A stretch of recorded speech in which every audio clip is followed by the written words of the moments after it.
weather has been beautiful. I'm glad to see this crowd. Start with the Pledge of Allegiance. If everyone will stand, Jeff Warren, and he'll come up and lead us.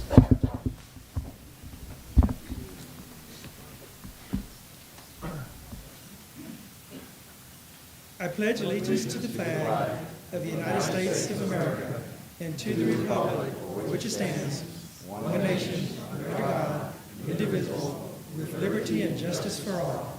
Amen. Thank you, Jeff.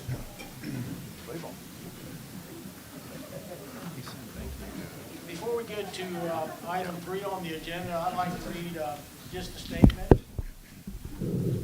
Over the past 6 months, the City Council and staff have listened to a lot of comments from citizens at the public input sessions held at Pioneer Museum, council workshops, and meetings with individuals and STR owners. This process has included a great deal of research on how cities are addressing issues related to STRs. And we have prepared and discussed 3 different drafts of revisions to our zoning ordinance. During these discussions, the council has provided, city staff with direction on the language we want to include in the final regulations. This direction has included diverse viewpoints by city council members that have been weighed by city staff in the development of the draft regulations that we will be discussing here this evening. I would like to commend city staff, especially Jason, for doing a great job in listening to both the citizen feedback and council feedback.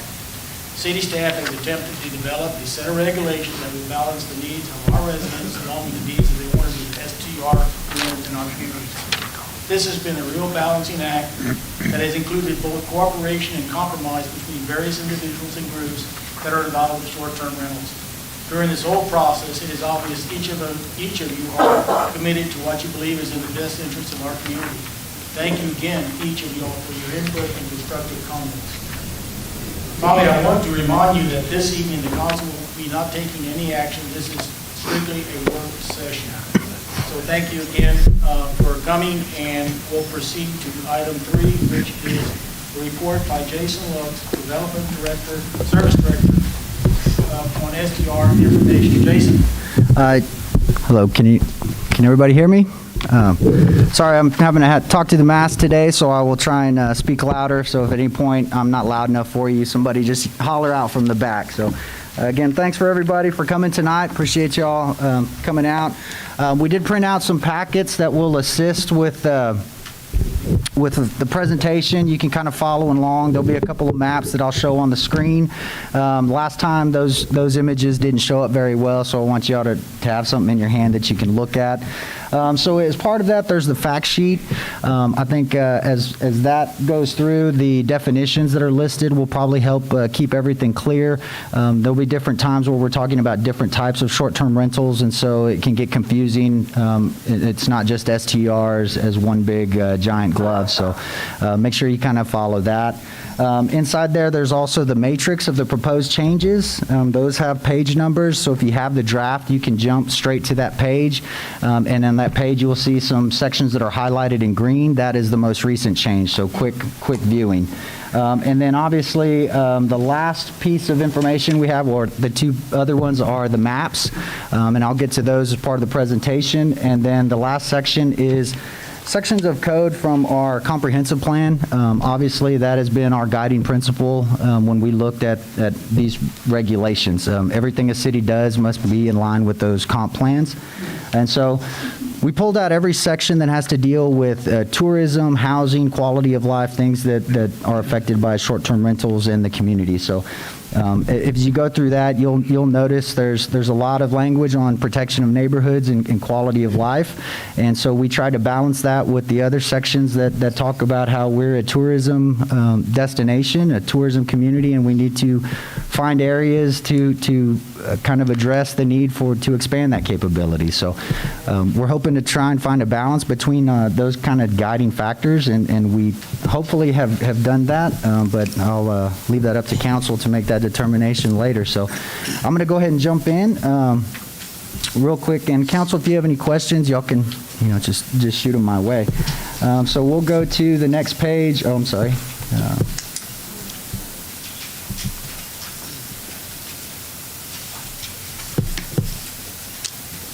Quick technical difficulty.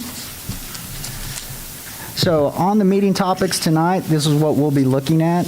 We will be talking about accessory structures as far as size limitations.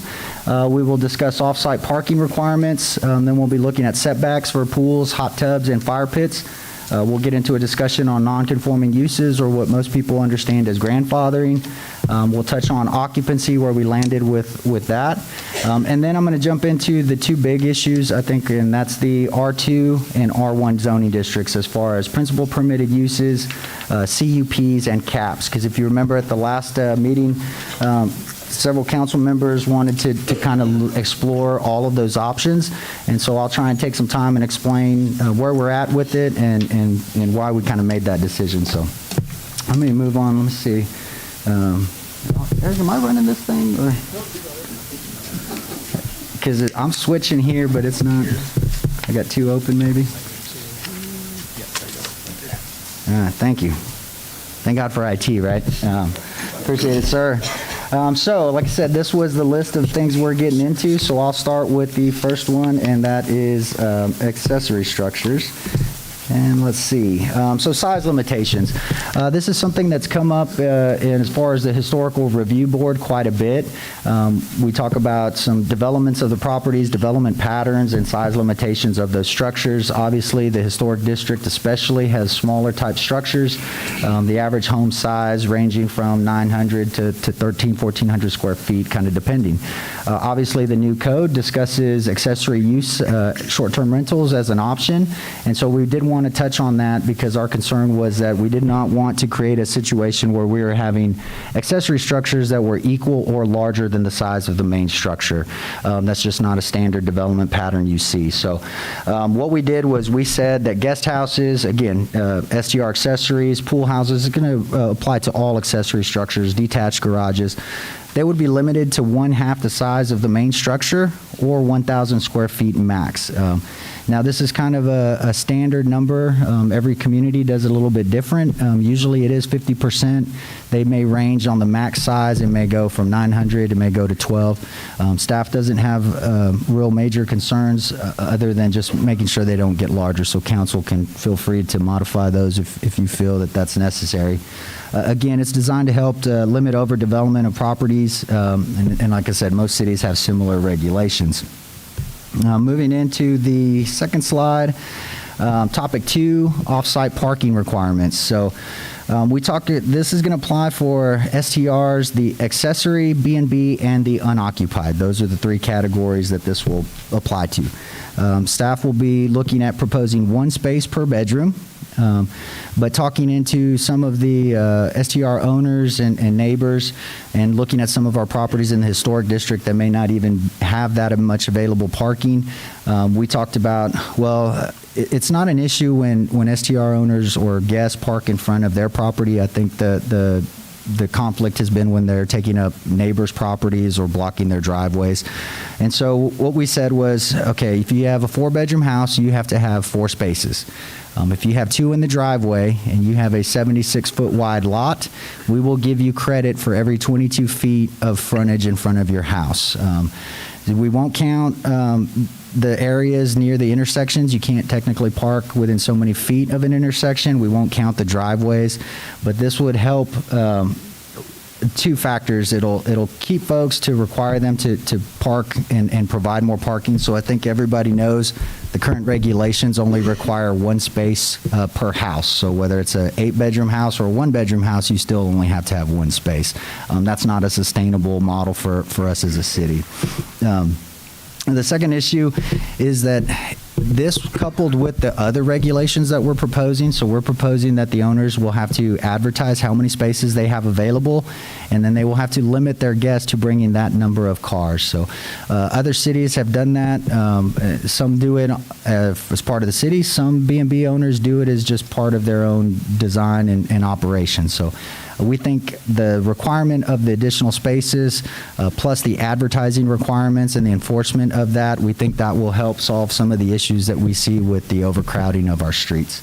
So I'm going to go ahead and jump into the next topic. One second. This is still off-site parking, but this is going to be more for the STR facilities, condominiums, and any others that we may see. We've defined several in there.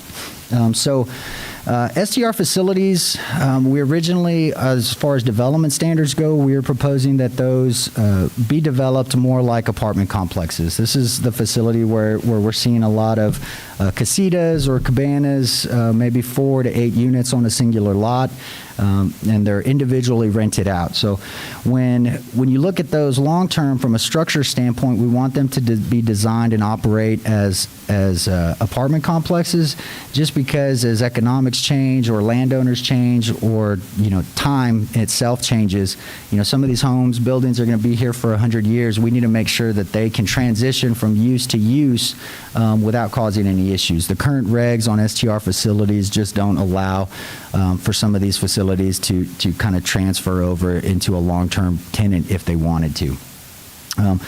So looking at it, we kind of settled at 60% of the occupants.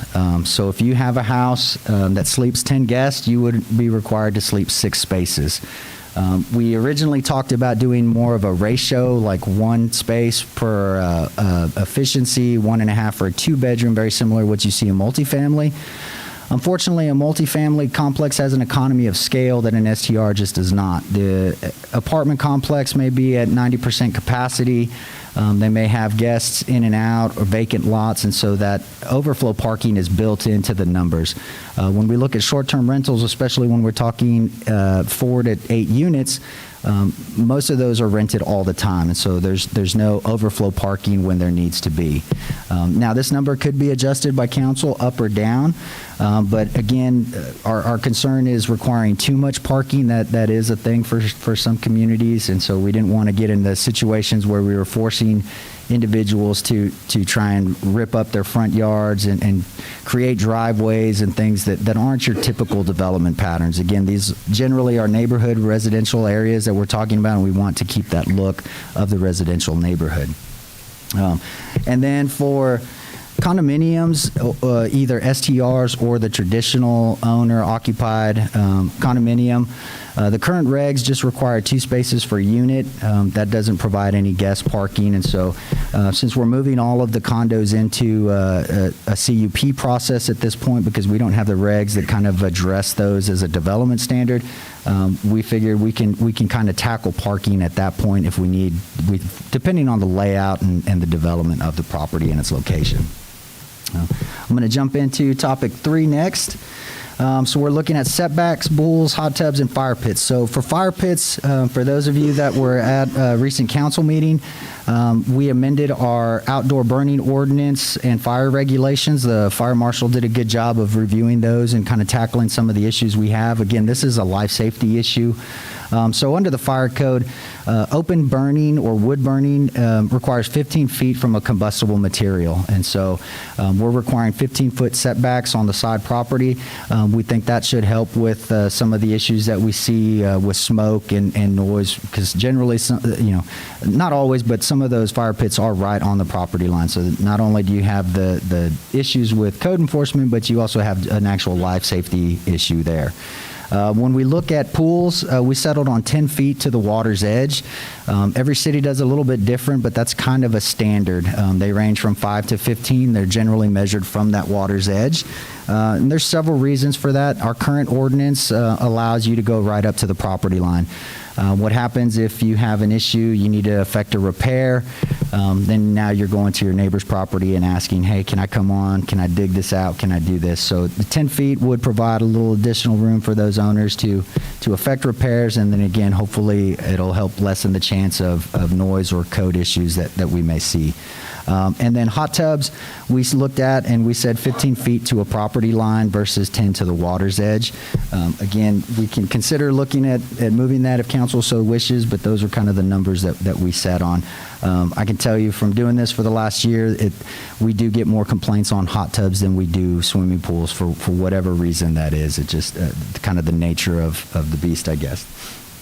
So moving on to topic 4, I think this is an important one for a lot of people. We've been getting a lot of conversations, a lot of phone calls on this one. And this is our non-conforming use section. or grandfathering, as most people like to call it. So a non-conforming use, that's going to occur when a legal permitted use in existence is in existence and the city changes the regs. This happens all the time with zoning changes, with annexations. You have existing businesses, they come in, they get it assigned in a zoning, but they might not be allowed in that new zoning. And so this is a pretty common thing within the city and with every community. There's a lot of state law and case law that kind of guided our determination on how we would handle these. And then we have our own section of non-conforming uses that we've been utilizing in the city, and every city has those. So basically, state law and existing code allows a use that was legally and permitted to continue its operation as long as they're not in violation, as long as they don't cease that use voluntarily, I might add. The code does specifically call out a voluntary cessation of that. So a couple of things that happens with non-conforming uses is there's two ways or two categories of those. There's the residential and commercial. So our code says if you have a commercial use, it's non-conforming and it stays vacant for 180 days, then that use does go away. So if you have a vacant building, if it was a gas station and did not get operated within that time frame, the city could say, okay, owner, new owner, you guys have to do something else, restaurant or something like that. For residential, we have areas where we have zoned commercial. There may be one or two single-family homes in there. If that use were to go away, the owner sells it to someone for a business, retail shop, and then they buy it back and say, well, I decide I want to live there again. That would not all be allowed at that point. They would have to get a conditional use permit to do that. Again, the thought process is these are commercial areas. We want them for commercial uses, generating revenue, generating sales tax, activating the city streetscape. So single family may not be appropriate in certain areas, so that's why that's in there. The current code does allow, currently it allows for expansions of a non-conforming use. So if we have a gas station, it's operation, it's a non-conforming use, and they come to us and say, hey, I need another bay. We'd like to do some auto repairs. We would look at it. We would notify everybody within 200 feet, get citizen input. If we felt that it was not going to be detrimental to the neighbors, the uses there, this council or P&Z may approve that use for the expansion. So again, that's an existing in our code now. So even if this code were to be passed in its current form, someone had a one-bedroom as an STR, and they wanted to make it a two-bedroom, they could apply for a CUP and do that. And again, that's for any non-conforming use, not just short-term rentals. Moving into grandfathering, we did write in some exceptions based on some feedback that we heard from some of the owners and operators. There's two exceptions that we're proposing. The first exception would be for winter Texans. We have quite a few here in Fredericksburg. They live here either part-time or a quarter of the time, and then they move on and their home is operated as a short-term rental in the meantime. So under this exception, as long as they did not stay in the home for 365 days, it became their permanent residence or their house, we would say that use would not end.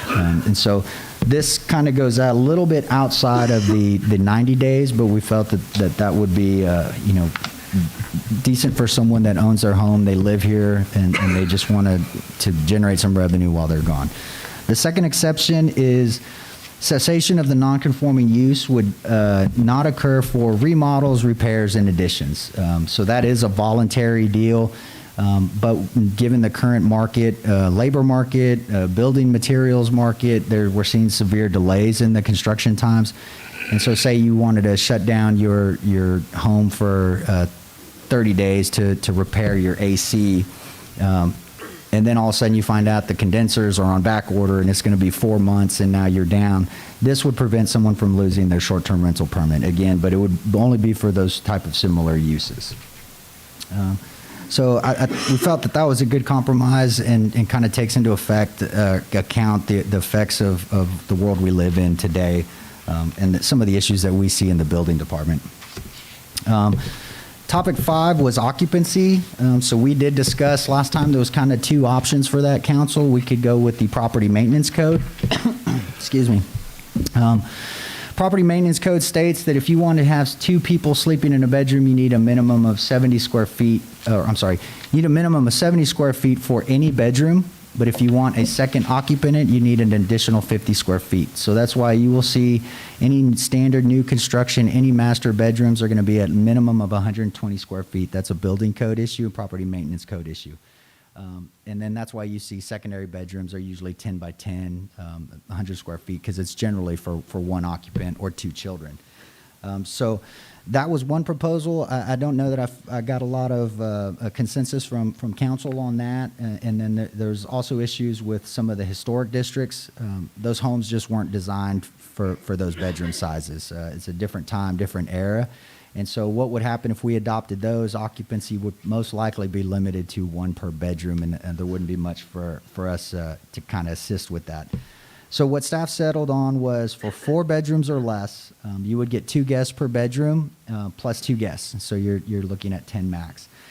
For 5 or more bedrooms, I don't know how many STRs are operating at that capacity, but I imagine there are some houses in town that may have 5 or 6 bedrooms, or there may be additions. We would say 2 guests per bedroom, no additional, 2 occupants per bedroom, no additional overnight guests. And so if you have an 8-bedroom house, theoretically you could get 16 people in there. I do want to clarify though, your guests on the 4-bedroom house aren't relegated to a couch or air mattress. You can actually put a 3rd bed in a bedroom, but you would need 50 square feet per person to do that. Again, that's a life safety issue. We're trying to make sure we don't have an issue where we have more people in a room than can safely escape during an emergency or a fire. So we're settling on the 2 plus 2. And again, if council's okay with that, that's the way we'll move forward. If they all want to change, we can go back kind of the other option. Topic 6 is the mixed residential district R2. So I'm going to talk about principal permitted uses, CUPs, and CAPs. So at the last meeting, staff proposed a CUP process. It was fairly large. I think the minimum was 500 feet from a commercial zoning district or within 200 feet from any other existing short-term rental. I think the direction we got from council was that the council wanted us to explore the caps. I talked about some of the issues with caps, whether we are going hard caps or ratio caps or any other number of ways. And then some of the reasons we're not a fan of caps. And so in looking at those, we explored the CUP and we explored the caps. So we're trying to achieve all of those goals at one time. We may be a little overzealous, but that's what we're trying to do. So what we did was we modified the criteria for requesting a CUP. This will result in less properties that will be eligible to apply. And I must stress this enough. The CUP is not a guarantee. It's not a by right. It's just the ability to actually apply for that permit. Then it would go to P&Z and council. So under the R2, the STR unoccupied and STR facilities would be by right in R2 if they are adjacent to non-residential zoning districts. Open space is not included in that. We have a lot of that running through the city. It's supposed to be more of an overlay. You really can't do anything in that area because it's mostly floodway. Or if you are next to a PUD that allows commercial uses. Again, from a state's perspective, when you talk to the Texas Department of Licensing and Registration, especially when we talk about STR facilities, they consider these transient lodging. They consider them hotels. And so you have to put in all your ADA requirements just as you would as a normal hotel. And so if the zoning code doesn't allow a hotel in the R2, staff didn't feel comfortable allowing them by right throughout the entire district. So we moved those two adjacent to commercial. Again, short-term rentals in some instances are kind of a quasi-commercial, quasi-residential use. We felt that was a good buffer between an existing C commercial 2 zoning where you could have a bar or nightclub. Maybe the short-term rental facility next door helps lessen the sound to the residents that are further down the street. We also provided 3 scenarios that would allow a property owner to apply for an STR unoccupied in the rest of the district. So again, those are by right in R2, but you do have to be adjacent to commercial or a non-residential zoning district. So some of the scenarios I'm going to go over, these are going to be very similar for R1 and R2, so I'll spend a little more time on this one. First scenario is if two or more property lines are adjacent to a lawfully permitted STR. So if you look at your map, you'll see this image here. So if you can see the purple, these are existing single-family residential homes. Obviously, the triangles are existing short-term rentals. So if you are a landowner and you're sandwiched in between all of that, if you're happy, you'll stay. If you don't like it, you may want to move.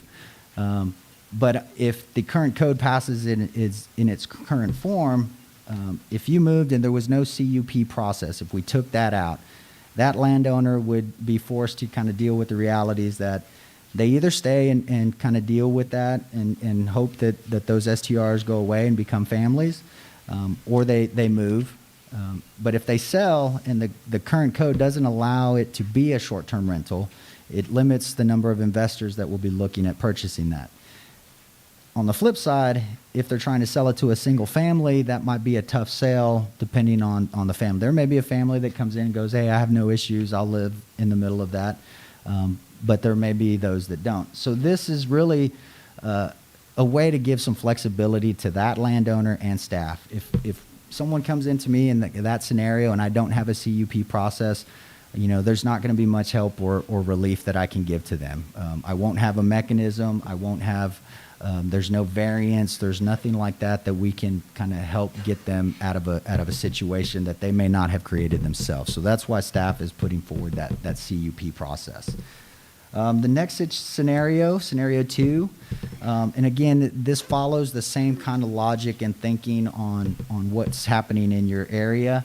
And again, depending on where you are, CUP, staff may support it, staff may recommend denial. But the second scenario is if 50% or more of the properties on a street are permitted STRs, then you would be able to apply for a CUP. Now, I will caution that this does not include in that calculation the B&B or the accessory unit. The reason we didn't include that was because we believe under our code we will continue to see short-term rentals as accessories or bed and breakfasts. And as those continue to pop up, if we didn't take those out, then that would just keep increasing the amount of properties that could be utilized for the CUP. Again, we do want to protect those neighborhoods, but we want to have some flexibility for individuals in case there are some issues there. So in this image, you can see, and it's on the same map for R2, all three of these scenarios are going to be on that same image. So again, in one small area of the city, you can find these different scenarios in one location. So here you'll see 3 existing short-term rentals, and there are 3 additional properties on the end. So in this instance, if one of those wanted to do that, they could approach the city and apply for a CUP. And at that point, we would look at it from a staff level, look at the situation, look at the parking, look at the street width. If it's a wide street and they had ample parking and none of the neighbors protested, we could probably support that. If they didn't have any parking or it was a street that was, say, less than 20 feet in pavement, that is not something that we could support because that wouldn't be beneficial to the neighborhood. Again, it's all about providing a little bit of flexibility within the code. I think everybody understands sometimes government is very rigid. From a planning perspective, that's tough to do because our job is a little bit more abstract. So we wanted to build some flexibility into the code. And the last scenario, you won't find this in any other city's ordinance. This is something that we thought of, can we develop something that's unique to Fredericksburg? We operate very different than other short-term rental communities. We are not Port Aransas. Port Aransas does have an off-season. We do not. We are not Vail, Colorado. They are not landlocked by mountains and they're very difficult to expand because of infrastructure costs. We have fairly flat land in certain areas and development we can annex, and so a little bit different. But this was put in for certain areas that, say you're next to Main Street, say you don't have any STRs near you, but you're 1 block off of CBD or near the Pacific War Museum. So you're the subject tract, the red crosshair, and that ring around it is 200 feet. So if you went to all of your neighbors within that ring and 75% of those said, hey, I have no issue with you doing a short-term rental, we would take your application and process that for a CUP. This is very similar to a zoning change. If you have blocks, city blocks, multiple owners, and they come in and they all sign an application and say, hey, I want to move from R2 to C1, we would look at that. So this is functioning very much similar to that process. Again, we're trying to find some flexibility and balance kind of the needs of all sides of this issue and the community. So the combination of these regulations, they will result in what staff considers a soft cap. So if you came into the meeting today, you'll notice those two maps out on the front. I didn't get a chance to explain those. Those are all the STR properties in town and all our current zoning. The black lines you saw on those would be properties in an R1 or an R2 that would be adjacent to commercial that you could do a CUP by right. I think you'll see some of those on this slide in this corner here. That black, that would be a by right STR. The purple would require a CUP. So those are the maps you see out there. When looking at those maps, you'll kind of looking at the calculation. Once those areas are gone, once those areas are developed, that's the cap. There would be no more in the city outside of a few infills where you may have an opportunity where you're surrounded by short-term rentals and you could apply for a CUP.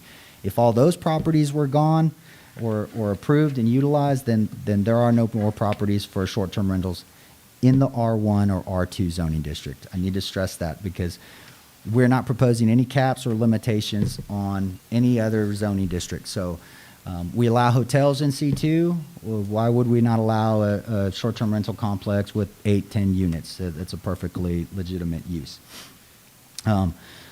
So that's kind of our form on the caps. And the reason we didn't look, council, at hard caps, which is where we picked a number, was there's a couple of ways to do it that would limit kind of the workload. You know, we could say, okay, well, we're not going to have a hard cap in commercial because obviously that's where we want those to go.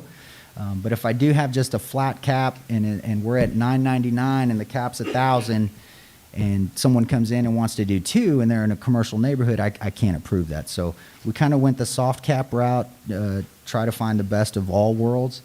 So if that's something that you want us to nix or change or modify, you know, we'll be glad to do that. But that's the reasoning behind that. So again, once those properties adjacent to those non-residential zones and all those infills are done, then that would be the cap for that certain zoning district. Now, this would also allow for the addition of new areas to become STRs through natural processes. So if we annex an area and we say, hey, this is going to be commercial, then that would immediately make every property adjacent to that eligible for an STR. So it would be more controlled and managed growth versus just kind of unabated at this point. We would kind of know the areas where they're going to go. We would have those discussions as we do part of our annexations, as we do part of our zoning changes. It'll be something that we could consider, yeah, this area makes sense for commercial, and then that would automatically increase the number of STRs that you could have.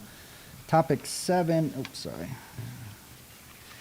This is where I'm going to jump into R1, but like I said, it's going to be very similar to the R2 as far as the regulations.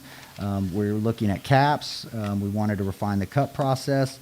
So we did the same thing. We said if we're going to do it, we'll lower the amount of properties that are eligible. So in R1, we're mostly focusing on the STR unoccupied. This is what everybody, I think, considers the traditional short-term rental. No one lives there. It's rented out on the weekend. It could be 1 bedroom, could be 4 bedroom. It could sleep 2, it could sleep 20. Those are the ones that we have some concerns about, not just from a code enforcement standpoint, but for a lot of factors. There's housing cost consideration, there's residents, there's populations, there's noise. There's a lot of factors that go into that, and so we didn't have one factor that kind of drove us. So we took it all in and said, okay, what are all the issues at play here? So this would allow STR unoccupied by right in R1, same as R2, if you're adjacent to commercial. Again, these are semi-residential, semi-commercial projects. If you're a row of houses that back up to a nightclub, you could do a short-term rental in that facility by right. Again, we're trying to balance needs of protecting the neighborhood on the comp plan with finding areas for our growing and expanding tourism business. So those are the two kind of guiding principles we have. So going through the scenarios, again, it's going to be very similar than what we saw in the R2. If you look at, and again, on your R1 map, you're going to see all three scenarios on that map. Again, these scenarios are in one small area, so it's pretty easy to track. So 2 or more property lines like you see on the image, if you're sandwiched between those, you could apply for a CUP. Again, does not guarantee the use, just the application process. Again, relief and flexibility was kind of our main goals when looking at those. Jumping into scenario 2, again, back to the 50% or more. Very similar. So you see 3 properties. This is on College, just north of the middle school. And you see those 3 STR properties, and then you've got 2 kind of down at the end. If those 2 individuals wanted to choose, they could apply. Now, I will say, as these properties, if they get approved, it may allow for other STRs to become available.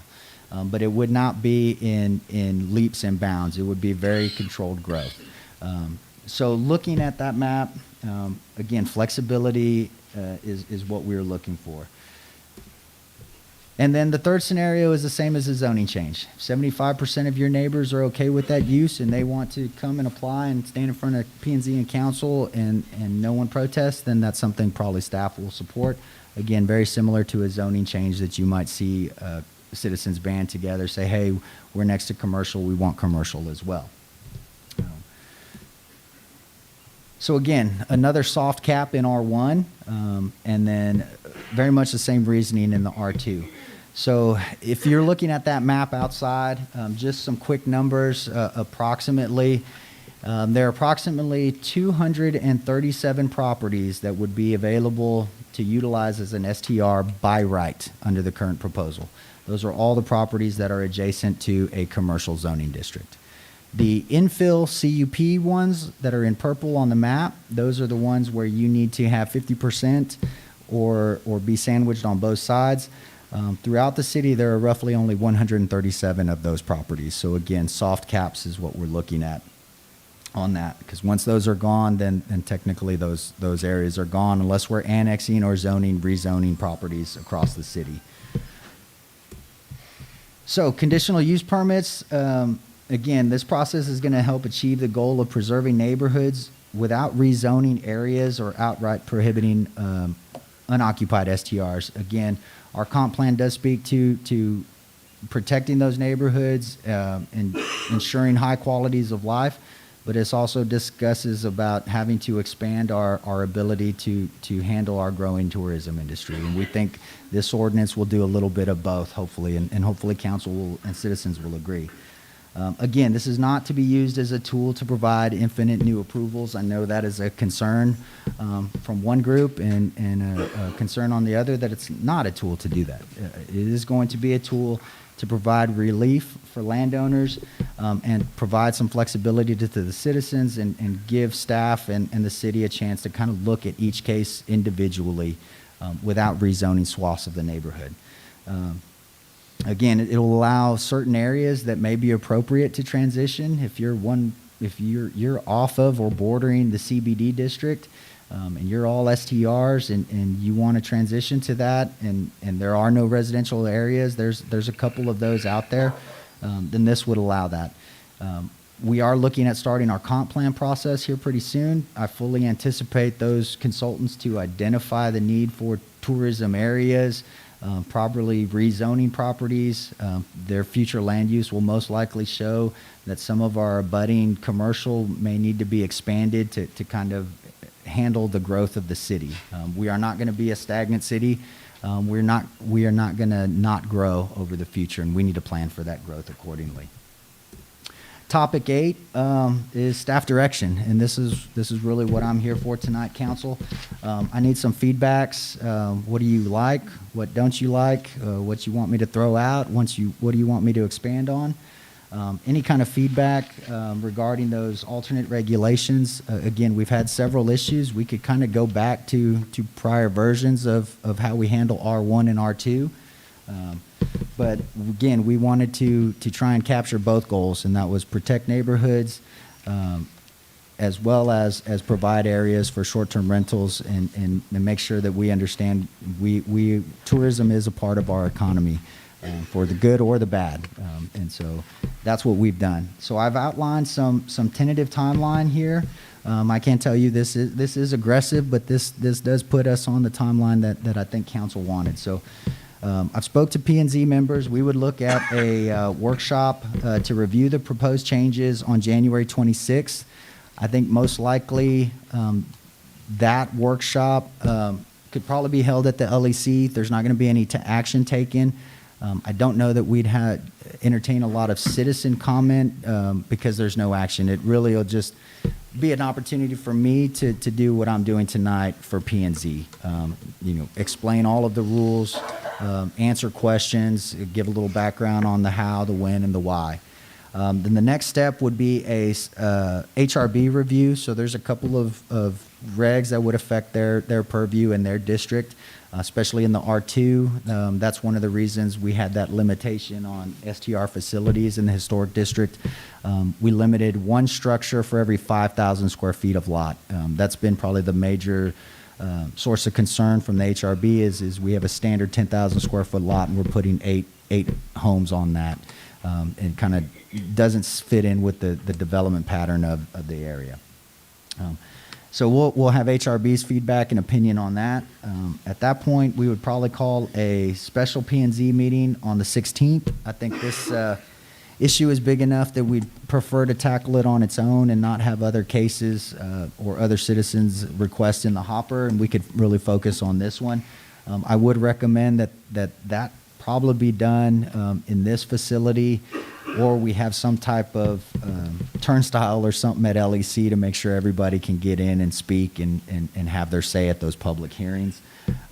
That would put us on track for March 7th for council. We could hold a public hearing, consideration, and first ordinance reading. And that's assuming it would be adopted as presented. Obviously, P&Z has an opportunity to make recommendations for changes, and then council will most likely have recommendations for changes as well. But we could have it at that night. That would give staff an opportunity to make those changes, and then we would come back on March 21st. I say second ordinance reading, but it could take more, kind of depending on what council says. So. Mayor, I'm going to turn it over to you, and I'll answer any questions. And hopefully, I didn't go through that too fast that you guys couldn't follow. So, thank you, appreciate it. We're going to go now to the folks who have signed up to come up and ask questions or state what your feelings might be. I don't know if some of your questions have been answered, but anyway, we'll go through this. I'll call your name when you come up to the microphone. If you'll state your name and whether you're a city resident or not. You'll have 3 minutes. At the 1 minute, you will get a warning, and at your time up, you will get the second warning, which is a time or something. The first speaker you'll be our guinea pig, Rosemary. Rosemary Estison, if you'll come up, and then Jason Kemp, you're on deck.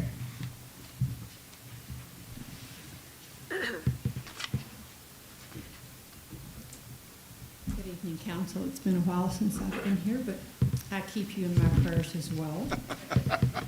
I'm going to make it short and sweet. I haven't given my opinion in a while, and you know I have one, even though I'm not here. Always. I'm sorry that this process has taken so long.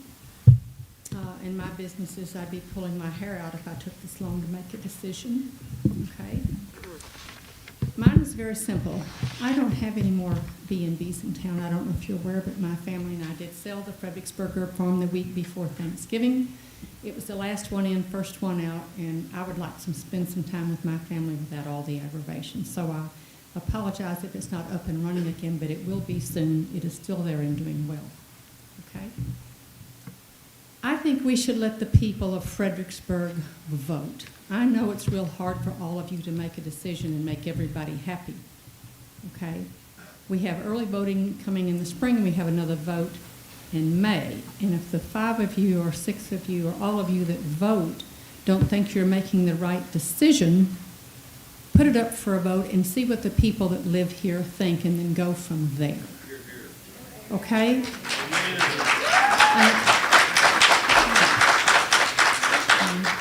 I just think it's a real simple solution. And I tell my girls, it's not always about the money, folks. It's about what's best for our community. And I feel that we're losing a little bit of it every day. And once you lose it, you cannot get it back. It's very difficult. Okay? And I'm going to be gone in 30 years. I'm older than most of you, and I'll be 105 or whatever I'll be. But my children will be here, and some of you that are younger than I will be here. I would hate to see this town, and I know we need growth, Jason, but I don't want to see this town go to 30,000 or 40,000. I do not. I didn't move here to see that. I moved here because it was, sorry. Oh, you still have a minute. That was your first 1 minute warning. So now we know what it sounds like. Okay, fine. I'll keep going then. Anyway, that's my personal opinion, and I think everybody here has some really good input, but we have a lot of new people moving in, and I'm not saying they're good, bad, indifferent, or ugly, or the coyote ugly, or whatever you want to call it, but I want them to bring things here that are good for our community and not things that they brought from north, south, east, or west. It doesn't really apply to us. Okay, the other thing we have problems on our Main Street, and I brought it to the attention 3 years ago, is tasting rooms and alcohol on Main Street. I give some of that away. I sell some of that stuff myself. Okay, I put the shovel in the dirt here 5 times. Very first thing we did was the Fredericksburg Brewing Company. It is the oldest brew pub in the state of Texas, and we are doing well, and we've turned everything over to my girls. So if you don't like what I have to say, you're welcome to call me, or they'll be here as well. Now am I done? That's it, Rosemary. That's the end of it. That's the end of it. Okay, Thanks. well, I'm sorry. Okay, No, well, you did very well. Thank you. thank you very much.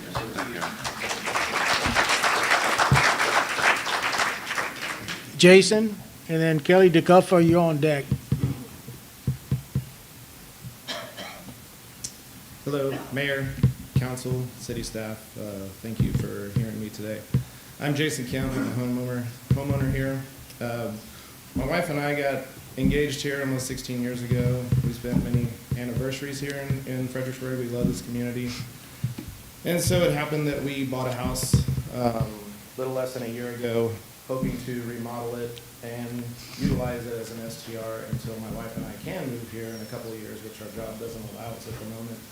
We aren't bad people. We don't look to destroy the city. We actually love this city. As I've said, we've been coming for 16 years. So it kind of feels a little hurtful to hear people to say they don't want people coming here or living here. You all live here, you love it. We want to love it too. But there's just a couple things on here. We're one of those, we're kind of in limbo now. We're like, do people not want us here? We do want to be able to have our own property right to use it as an STR. Do we want to be a nuisance? Absolutely not. I don't think there's any STR owner here who does. All of those things make sense to us, but, and I appreciate Jason today, a lot of things are a little more clear. However, under this current proposition, the way it looks, even if you do meet some of these requirements to apply for an application, it still, in theory, not one of them could be approved. And so my wife and I are now kind of like, what do we do? We're in the process, we're about to start remodeling. We don't necessarily have the means to move here right at the moment in this house. It's the house we want to move into and hopefully retire in. But with this current ordinance, we don't know if we could get it or not. And it's something that we do need. One of the particular things in here was about the 75% getting approval from my neighbors. I am a good neighbor. All of my neighbors where I live now know me. I actually know one of my neighbors now at the house we own on Schubert Street. I haven't met the others because they're not in town. And all of the houses around me, which some of them are STRs and some of them are not, they don't live there full time. But they don't, some of them, like I said, use it as an STR, some don't. I just don't know how that is necessarily fair or right for me to go ask permission from my neighbors about something I want to do with my property. As long as I'm not hurting them, creating a nuisance, I get that. I don't want to do that, and I wouldn't feel the same. I wouldn't want to tell them how they can use their house. So it's just, it's something I'm just trying to understand why or what. Not everybody moving here are bad people. We come from good backgrounds. We just want to share what this beautiful city is too. I love Fredericksburg Brewing. It's the one that I went to. I'm a craft beer guy. I own a couple restaurants, and so, you know, we just want to share it too. But under this current proposed ordinance, I'm not really sure, can we even have that to fulfill the dream we want? So that's all we're looking for, is just maybe something there that we can utilize the property how we want. Thank you. Oh, yes, sir. Was that the 1 minute warning, or was that the time? Okay, I'm sorry. Thank you. I really wanted to be appreciate sure. it. Okay.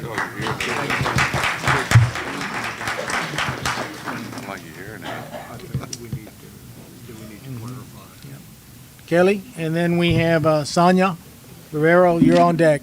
Is this on? No. Couple of things I really appreciated. I think it was Mary, what she had to say, so thank you to her. I like the idea of the vote. I also want people to feel like they can come to this town. We moved here, well, back here for Tony, but I moved back here 15 years ago.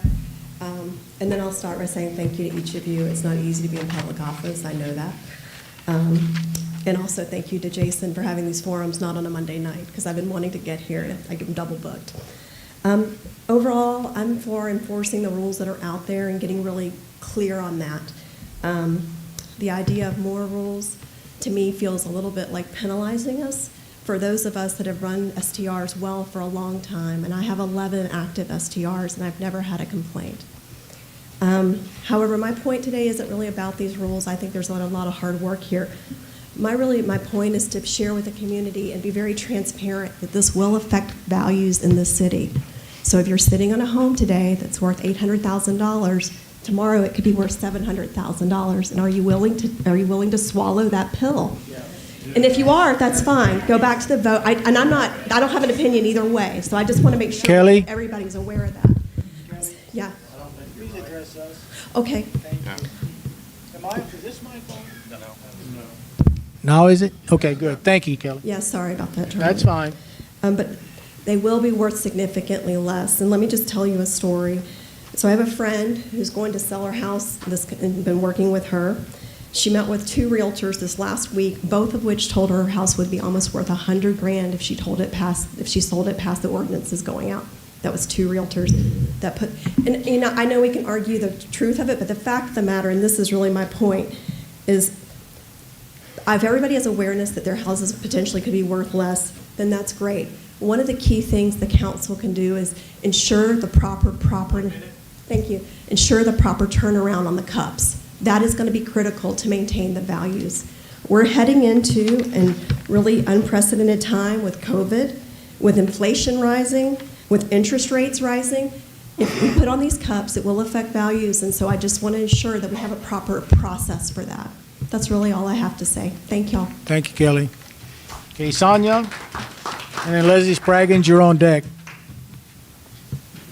Sonia Rivero, city resident. My perspective comes purely from looking at the R1 areas. That's my exclusive interest.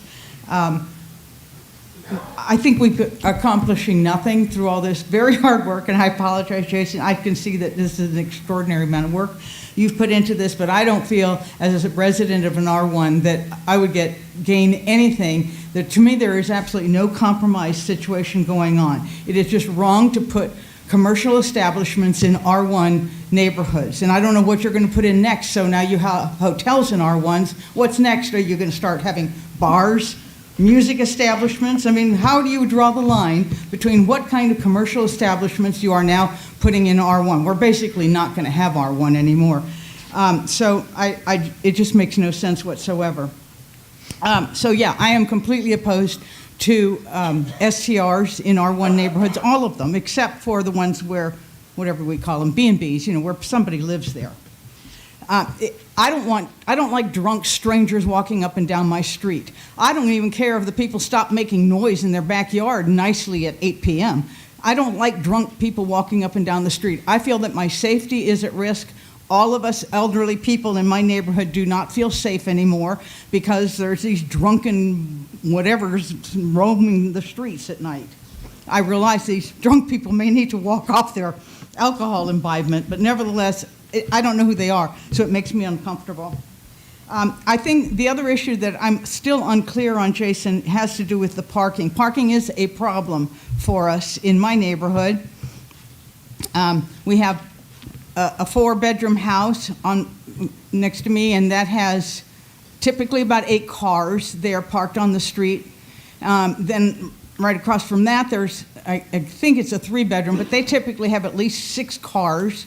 The one on the other side of me has typically 4 to 6 cars. So, these are all places parking on the street. They're just, I'm not clear. I still don't quite understand what your parking thing is, but now, if you're saying one, per bedroom plus guests and whatever, we're going to always say 8 to 10 cars are going to be allowed. And that makes not just the parking situation for us, but the transit in the streets very difficult for us. That's all. Okay, thank you, Sonia. Okay, Leslie, and then Randy Brimley, you're up on deck. Leslie, you're next. I jump started that. That's fine. Ladies first. Thank you. Exactly. Good evening, everybody. My name's Leslie Spraggins. I'm a city resident. Thank you for letting us speak tonight. I wanted to speak specifically on 3 topics. The first is the proposed change to the accessory building code, in which an accessory structure or guest house will be limited to 50% of the size of the primary structure and won't exceed 1,000 square feet. I oppose this language because it infringes on my property rights and those of others. Fredericksburg is a very unique and diverse town. It has unique and diverse properties as well. We don't all live on standard city-sized lots with cookie-cutter houses. The one thing that drew me to living in the middle of the town was that not everything or everybody looked alike. The city already has a 55% impervious cover rule that will prevent overbuilding a lot, and I don't see the need to add further layers of regulation to limit someone from building a structure on their land. There are some large homes in Fredericksburg, and if a person has a 5,000 square foot house, why should they not be able to build an accessory structure that is more than 1,000 square feet? There are also some small square foot homes that would be limited to a smaller accessory structure. If you have a 1,200 square foot home, you could only build a 600 square foot accessory building, even if you had a whole acre lot. There's no barn for your RV and your boat with your little guest house in it, or no pool house with a little guest room for your friends when they come. The list of situations could go on. It's very different everywhere around town. It seems that the city is trying to pound a square peg into a round hole with this. Please allow the impervious cover rule that is already in place to govern the amount of building that can take place on a city lot. This will take care of too much building in too small of a space. If then there's another reason, then let's hear that. But it just seems like more layers of regulation to lump onto citizens, whether you're an STR or not. Secondly, I'd like some clarification on Section 5.401, additional requirements for STR use. It states, all short-term rental facilities must comply with all federal, state of Texas, and city of Fredericksburg building codes for existing and new construction as applicable, including ADA and TAS, Texas accessibility standards. In previous drafts of the ordinance, it only called out on new construction to come up to ADA and TAS compliance, but in version 3, it added the words existing along with new construction. I'd like clarification on whether or not currently operating short-term rental facilities will be required to become ADA and TAS compliant. Lastly, I ask that the city attorney draft language defining non-conforming or grandfathering use. I know Jason put up a slide about that tonight, but still we have not been, there's nothing that's been written about homeowners who are in the process of completing their short-term rental projects or their remodels, how they will be treated by the city in regards to non-conforming use.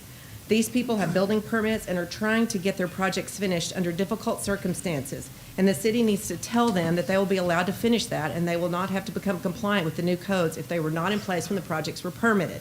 The money's been spent, the concrete has been poured, and these people deserve a written response from the city on how they will be treated going forward. Thank you. Thank you, Leslie. Okay, Randy, and then Melinda McDonald, you're on deck. All right, well, thank you. My name is Randy Briley. I am a resident of the city. Thank you, Mayor, City Council, City staff, and in particular, I want to thank Clinton and Jason for all the hard work. The Alliance was born out of the May sessions last year, and we've now grown to about 1,000 paid members that are associated and also followers, so it's certainly struck a chord, I believe. Our goal has always been to provide solutions and recommendations, not just stand up here and say we want our way and no way else. So we've accumulated about 2,700 man-hours of work to try to provide corrective and supplemental information, knowledge for the city to help drive this solutions recommendations to provide good policy to help achieve city compliance really has been the goal. We've also tried to raise the bar in the STR operating community, making sure our associates that have STRs do a better job and follow some guidelines. So you've seen documentation, some information we've all put together, and Kathy, thank you for your input. You gave us some edits, so I appreciate that. I do believe version 3 of this ordinance has made advances over prior versions. The information tonight about soft cups and caps are a lot of information to digest in 1 hour, so I'm not going to say I fully support everything yet, but I'd like to go through it more in detail. So there's additional sections that we would like consideration on, and I'll ask the rest of my team to stand up here in a few minutes and talk about that. One of the things that we've tried to provide also is education, not only to STR owners, but also to the city. So in the spirit of that, today you should have received an agenda from me, and that's for the Short-Term Rental Best Practices Summit taking place on February 3rd. Doors open 5:30, start time 6 p.m., and Matt Curtis will be here to MC it with us. Lee Leffingwell, former mayor of Austin, will be here in town. We also have Jeff Coffey, who was the city manager for Elgin, and I believe he was involved with the Cabela's and Buda exchange as well. John Hocknios will be the keynote speaker for that night, and he will review the economic impact study and jobs review. He's added that component to the deliverable. And we think that by having all the data needed, examples of best practices and policy solutions, we can find a compromise for best outcome for citizens, operators, and our community. So thank you very much. Thank you. Melinda, and then Jeffrey Moore, and you're on deck. Good evening. I'm Belinda McDonald, and I'm a resident of Fredericksburg. I'm going to add on to some of the data that Randy just went over with and give us some highlights. We're now at the end of 2021, beginning of 2022, so we have some good data to begin looking at a framework. So you may have seen in the paper today, Ernie Leffler had a report that we have record hot tax up dramatically, sales tax up by 27% increase year over year at $6.2 million, 23% up for Gillespie County. In real estate, with the help of Mike Starks, we have some data over the last 2 years. Home sales are down 43% year over year, comparing 2020 to 2021.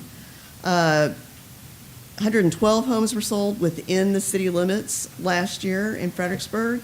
This year it's down to 75. Kerrville outperformed Fredericksburg, sales up 10%. Home prices are mirroring the same trend all across Texas. Texas A&M released a report last week showing an 18.9% increase in home prices statewide. Zillow reports that Fredericksburg home prices are up 19%. It isn't short-term rentals driving the increase. According to the Zillow report, the nationwide increase is due to a collision course of baby boomers moving up their retirement plans and competing with millennials and Generation X for homes. At the same time, we're seeing a downward trend in STR permits. At the December 6th council meeting, Councilmember O'Neill reported an unprecedented rise in short-term rental permits.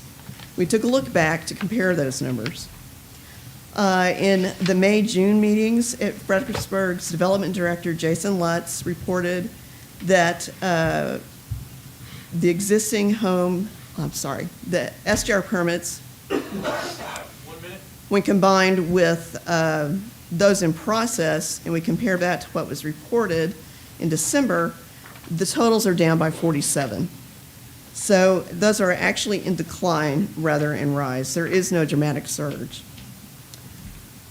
We need an ordinance that has clarity. in order for people to comply with it. Because without people being willing to comply, they will go underground, the city loses revenue, and our neighborhoods suffer from it. We're fortunate to have willing minds and hearts with vision. Together, we can believe we can tackle any problem our city faces. The Alliance is working to create good public policy that achieves compliance and does not burden every citizen by driving the industry underground and increasing property taxes. To provide the best resources, we're hosting the public policy forum that Randy mentioned. We hope that you and everyone can join us. Thank you. Thank you. Okay, Jeff Warren, and then we have Matt Curtis on deck. Hello, City Council members. I'm Jeffrey Morin. I live in town. I'm a resident of the city. I'd like to talk about noise. First off, we all want to be, and reciprocally want to have, good neighbors. No one wants to live next door to a property that has guests frequently exceeding noise regulations, both residents and guests alike. Being realistic, the main issue with bad neighbors is noise, trash, parking, and lighting. But I would bet noise causes the #1 complaint here in town. So let us try to address that issue. I am only talking about residential, not commercial. This current ordinance states quiet hours are from 10 p.m. to 7 a.m. It also states that exceeding 55 decibels for more than 30 seconds will result in a violation and a citation. And all noise complaints will be handled by the police department with the offender given the citation. That's the guest. I can see that this noise issue alone will be the #1 offense with all the STRs and the city residents in town. I would like to propose that the city consider requiring all STRs to have a noise monitoring system. This would hopefully prevent rowdy guests from exceeding the noise level in the first place.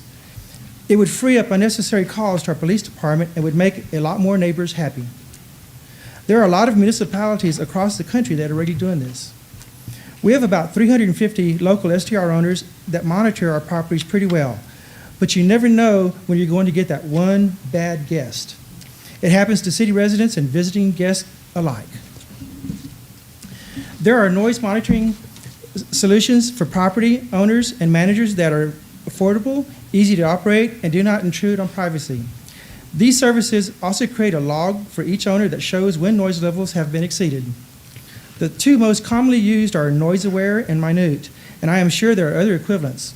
With these, owners, managers are notified immediately of noise violations. They can immediately notify the guests and ask that their conversations and take their conversations inside. We know that in the vast majority of cases, this resolves the situation.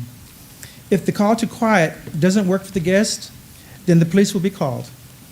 This would greatly reduce the number for neighbors to call our police department and make a better environment for all the neighbors. Thank y'all. And also, we're having a good economic survey coming in pretty soon, summit over here on February 3rd.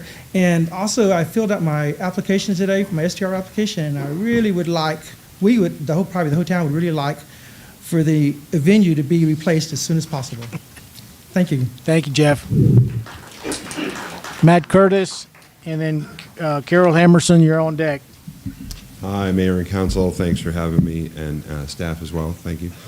My name is Matt Curtis. I'm not a resident, but I have been a short-term rental policy analyst for years now, and I've been studying hundreds of municipalities across the United States for the last 11 years, looking at what policies that work and policies that don't. One of the things, just talking about something Jeff just mentioned about noise, and the product of noise, is when you're talking about creating good public policy and you look at model examples, you look at data, there's actually studies out there. Then there's studies that have been done on noise that actually show that long-term residents on average have more loud noise impacts and loud noise calls than short-term rental. That's data, rather than using anecdotes. So one of the things we want to do is talk about creating good public policy based on data.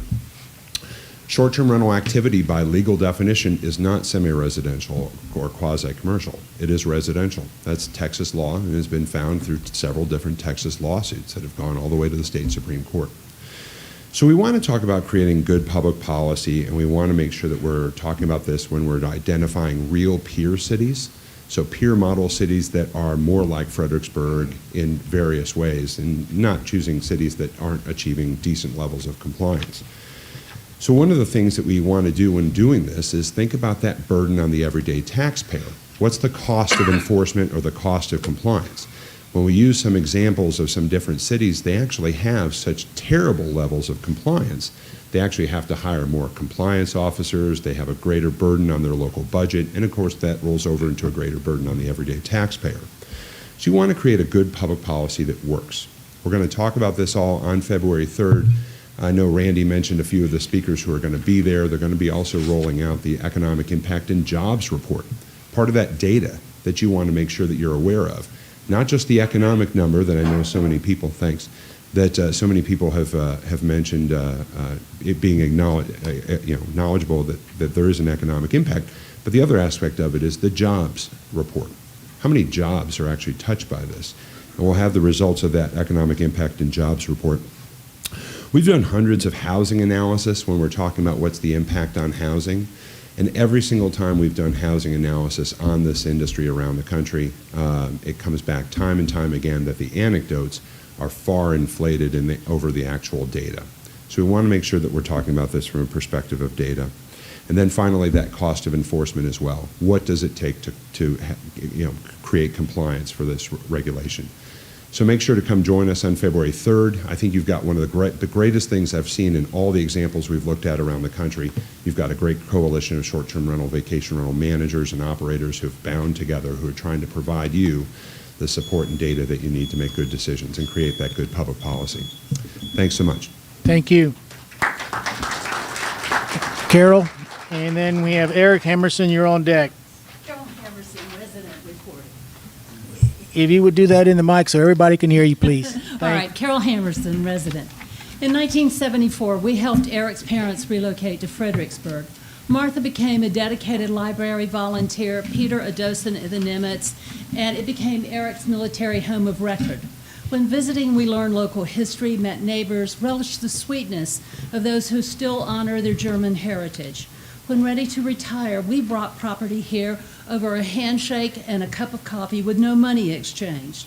We knew our town had good hospitals, museums, and citizens with a great sense of engagement and community and appreciation for history and heritage.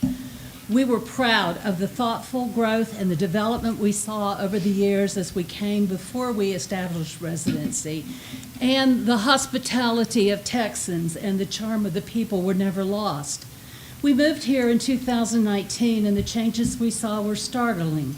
Heritage neighborhoods where folks once sat on porches watching kids play were filled with weekend and holiday visitors whose primary interests seemed to be more attuned to Las Vegas than our town's values. We have probably stayed in more than 100 B&Bs in 30 countries, but B&Bs have been replaced with STRs, and that's not the same experience for the traveler or the same level of on-site responsibility and engagement by the owner. I hear the ST owners saying they want their children to be able to afford to live in Fredericksburg, and we hope our children might retire here. The changes in our town are rapidly breaking down what makes this such a special place. Our sense of community is being lost with the disappearance of neighborhoods. Unless we proactively manage the growth of all businesses in residential neighborhoods, the appeal of neighborhood will be lost. Our city does not allow national chains on Main Street, and yet whole neighborhoods are becoming filled with STRs, some good and responsible, some not so. In 11% of the homes of Fredericksburg are STRs. Will you now allow 11% of the businesses on Main Street to be chains? We want jobs for busboys and nurses and employees, and especially city service providers. But they can't afford that $750,000 home, and if they did, they wouldn't be filling those jobs. So our mayor said on New Year's Eve, what a great celebration it was. It went well. You met people from other cities in Texas, foreign countries, and even some local peoples. So if that's what you want, how do we maintain the charm and the core value? Say yes to businesses, visitors, growth, change, progress, but also affordable housing. Just don't destroy what makes people want to visit, and most importantly, become citizens and neighbors in Fredericksburg. Thank you. Eric, And then we have Sherry Connor. Sherry Connor, you're on deck. Eric Hammerson, city resident, the other half of the Talking Hammersons. On this morning's KXAN news broadcast, I was interested to hear that the STR Alliance had completed a study that found the city's proposed ordinance wouldn't diminish the peaceful enjoyment of their residences, but rather it would cut into the income that they were making off of their businesses. And that struck a chord with me. I, too, have been limited in maximizing the profit off the motorcycle repair shop I wanted to set up in my garage, and the tattoo parlor I wanted to set up in the extra room, and the gas station I wanted to put on the lot I've got right next to my house. None of these activities are illegal. It's just the city restricts what I can do because I happen to live in an R1 neighborhood. And I thought, there's an easy solution to this. I could just invite my paying customers to spend the night, and then the city shouldn't any longer be able to establish what can be done in terms of businesses that I want to run on my property.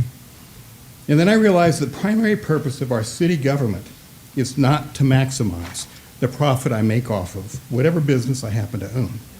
The primary purpose is to ensure that long-term residents of the town can quietly possess their homes in peace.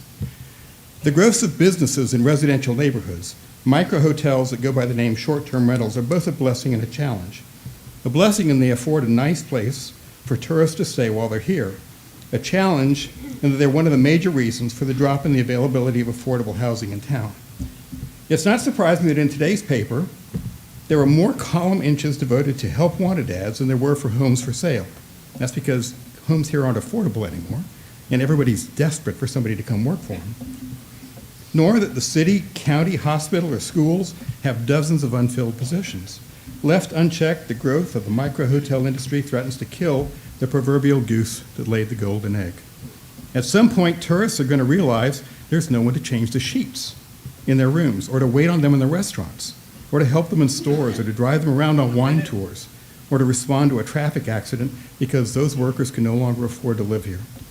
Rights are to be protected, but they are not absolute, as the Supreme Court has ruled many times. I'm encouraged by the hard, thoughtful work that Jason and his team have put into striking a balance in the proposed STR ordinance. STRs aren't banned, nor are there any hard sunset laws on existing STRs, nor on current STR owners being permitted to sell their properties for continued use as STRs. But we're finally beginning to draw a line as to how many STRs are too many, and that we don't want them overwhelming residential neighborhoods of single-family homes. This ordinance won't solve the problem of affordable housing overnight, or even in a year, but it'll begin to address the problem.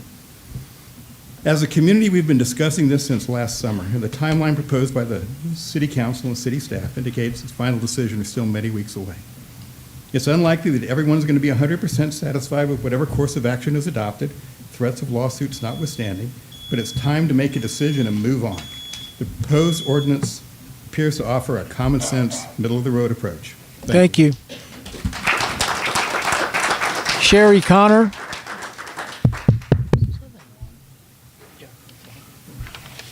And I'm not able to pronounce that first name, but I believe it's because the writing. But is it Greenlee on deck?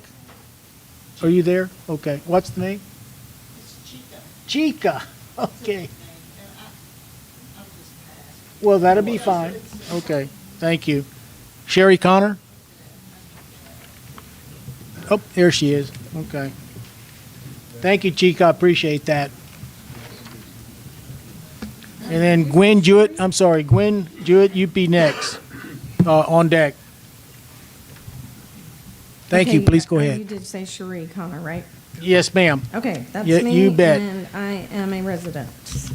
So I just really wanted to talk about my personal experience here. I bought my house in 2010. I wanted out of the big city. I wanted a quiet, small town. And I bought my house in South Heights, which was a cute, quiet, nicely spaced out neighborhood. I didn't have any houses facing my house. Then some of my elderly neighbors began to die, and their homes became B&Bs, plus just around my entire neighborhood. Little by little were B&Bs. You could just tell everything was being redone. When the question of the limit on short-term rentals came up, I mapped out the properties that I can see directly from my house. And of those properties, there are now 12 B&Bs compared to 12 B&Bs to 13 owner-occupied homes. So half of my neighbors are now tourists. And now, the property directly across the street from my front window is being remodeled. His house faces the other street, so I just looked into his lot. But his driveway faces my house. So that two-bedroom house has been remodeled into a three-bedroom, and they are moving the two barns up towards the street and connecting them for another B&B. That will actually face my house. So that's a potential for 14 guests on my quiet street that used to have no other house on it. This is breaking my heart.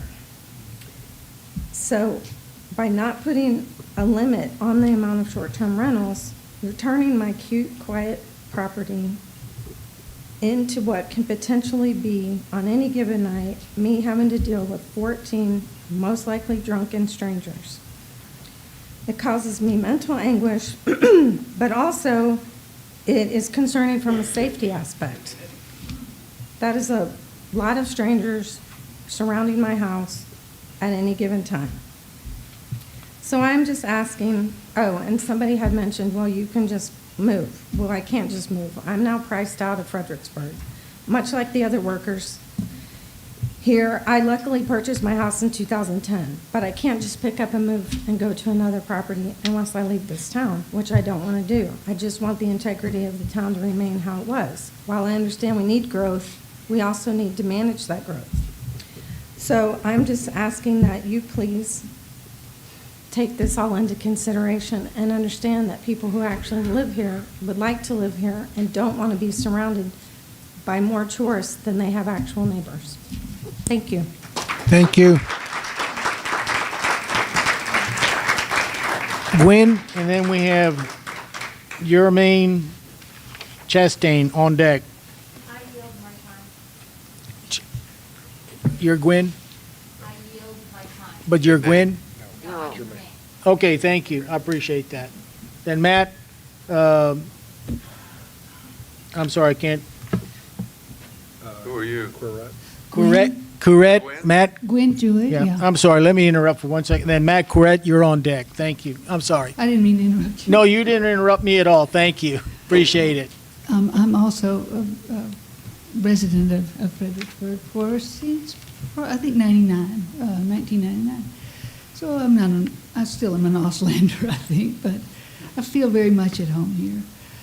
I really am asking a question more than I am anything, and that is, when you were talking, this was a lot of information for this old brain to make sense of. When you were talking about how many things that were next to, like our home, so if we have so many other B&Bs or whatever around, then that means that we can have more B&Bs around, is what I think I understood. And what's happened in my little sweet neighborhood, which sounds a lot like yours that you were just speaking about, there have been a lot of the little older homes that have been sold because either people died or moved. This was a neighborhood with children, and they're now becoming, there's, I think, 4, where the homeowner does not live here, but they're making it what they say is a place that they can come on occasion, out-of-town homes. I'm not sure what category that falls into, and I don't know whether that's just sort of a step before it becomes a B&B, or so. Plus, there are 1, 2, 3 other houses in the neighborhood that have now become B&Bs, and I am at least, maybe more. I'm really curious. What does that mean for me? Am I going to have, with these out-of-town owners for these partial homes, does this mean that it's going to turn into all B&Bs? I just need your help. So I don't know whether you can answer now or you answer some other time, but I think that'd be a question you might want to call Jason at City Hall at your convenience, make an appointment, so he'll know where your address is and your lot, and he can probably help you with a clarification on that. Okay, thank you. Is that a fair statement, Jason? And Mayor, I would just like to remind everybody that my office is always open for consults or questions or concerns that you guys may have. So I think I've met almost with everyone in this room at least at one point. So if I haven't, come see me. So, thank you. Okay, Matt, and then we have David Turpin on deck. Matt, did I get close to your last name? Durant. Thank you. Durant. Yeah, sorry, my handwriting's a little. I can't read so well either. Thank you. Thank you, City Council, and all the work that you're putting into this. This is a very complex issue. My name is Matt Durant. I'm the owner of Cozy Vacation Rentals here in town, and 2 other local, small businesses here. I've been investing in Fredericksburg for the last 4 years. I'm 32 years old. I would consider myself an entrepreneur. I love, creating culture and empowering employees, investing in this community. And over the last 4 years, we've gone from 5 employees to 40. I mean, it's the American dream. And all of our employees, they're local. They are local to this community. Their families are local and they are serving this community. And any negative regulation would damage that and could potentially damage the growth that are in my employees and my staff. And that's the most concerning thing to me as a small local business owner in this community. And this is not a lot of out of town and all this stuff. We are local people in this community and we're investing in this community. This year alone in 2022, we're forecast to do $1.6 million in payroll. We offer full-time benefits to my entire staff. And this is, you can obviously see why it's a very stressful situation for me as a business owner because of what the risk could be and what the future is. And I get it's a complex issue and we have to work together as a community and see what works best for companies, for citizens, for neighbors. And our company is here to invest in technology to also help with that. We invested in noise monitors. We have Wi-Fi technology at every home that tracks every single device so we know exactly how many tenants are at the home in any given time with what's connected. There's a lot of technology in this business and a lot of management that can be done to solve these issues and to have 24/7 staff, to be responsive and to actually take care of this community and the properties. And it's the biggest thing that really does keep me up at night is what does that future look like? And we truly are here. We're local. We truly are a cozy family. And I really ask you to consider and to know this is local. And I challenge you. I'd love for you to come with me for a day and see what we do and what our impact is in this community and how serious we take this business to manage property and to protect our neighbors and to protect our owners' property. So I would really love to invite you. I would love to introduce, who I am. I know I've not been around. I've, got a new baby coming on the way. Congratulations. Thank you. So, really we are local and we're here to invest in this community and thank you for your time. Speaking of that, in the hill country, a good rain, a new calf, and a new baby. Yep. All right. Thank you. That is very good. David Turpin and then Daniel Meyer on deck. All right, thank y'all. David Turpin, 15-year resident of Fredericksburg. And first of all, Council, I just want to draw y'all's attention to this chart that we've provided y'all. And so this is it just compares percentage of homes used as STRs with Fredericksburg and a lot of other or similar cities in and outside of Texas. Now here's the caveat. This is pulled from AirDNA. And as we've learned in this room months ago, AirDNA's data isn't perfect because it scrapes up multiples and there's duplicates. That's why these numbers are a little bit more. The value of this, though, is it's like the SAT, the ACT. It's the one thing that's standardized. So it's a standardized, almost like over-scraping of data where we can see how we stack up to other cities. And we see the cautionary tale of Port Aransas, of kind of like what happens if you don't do anything and let the market sort it out. So a few comments about the ordinance. My understanding, I understand the concerns of the business owners, but, this ordinance, for better or worse, it doesn't do anything radical. Everything is current, is grandfathered in. It doesn't stop the flow of permits, it just slows them down. So I don't think we need to be too concerned about economic ruin. I don't think we need to be concerned at all. I think that'd be obfuscation.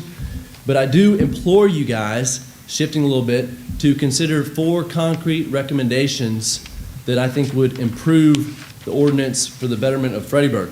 And first of all, with regard to R1, we don't need any more permits for absentee-owned STRs in R1. I know that Jason's talking about some buffer zones, and I understand that, but it's just not a benefit to our community to siphon off more homes in R1 for absentee-owned STRs. So then you just take that language, that CUP language that applies to R1 applications, you can move that to R2. The language, as Jason's pointed out, is very, very similar. It's almost identical. Next, we haven't talked about the infractions tonight, but as currently drafted, I understand that it's 6 infractions before you, sorry, 1 minute. 6 infractions prior to temporary revocation, and 6 is way too generous because, as we point out, it's truthful that the majority of STRs are well managed. The majority of guests are not going to create issues. There's going to be very few homes that will ever have probably even more than 2 infractions. But I would say this is an opportunity for us to add some teeth into the ordinance to try to induce better behavior from the so-called party houses. So I would push hard for 3 strikes and you're out. By the way, you're out just means 90 days. Finally, and this hadn't been talked about, and I would say that this is maybe the most important and maybe the most radical, but it's not radical. If we really believe that we have a housing shortage, and if you talk to the school district, if you talk to the hospital, if you talk to the employers, they'll tell you, yeah, we have a housing crisis. If you really believe that, we have to be thinking about legally defensible ways to, over time, decrease the number of STRs. And what I suggest is doing exactly what Waco did this past year, y'all. Change of ownership doesn't entail automatic transfer of the permit. David? It's a legally defensible, over time way to slowly bring us back to balance. Thank you, David. Daniel, and then we have Ken Carr, you're on deck.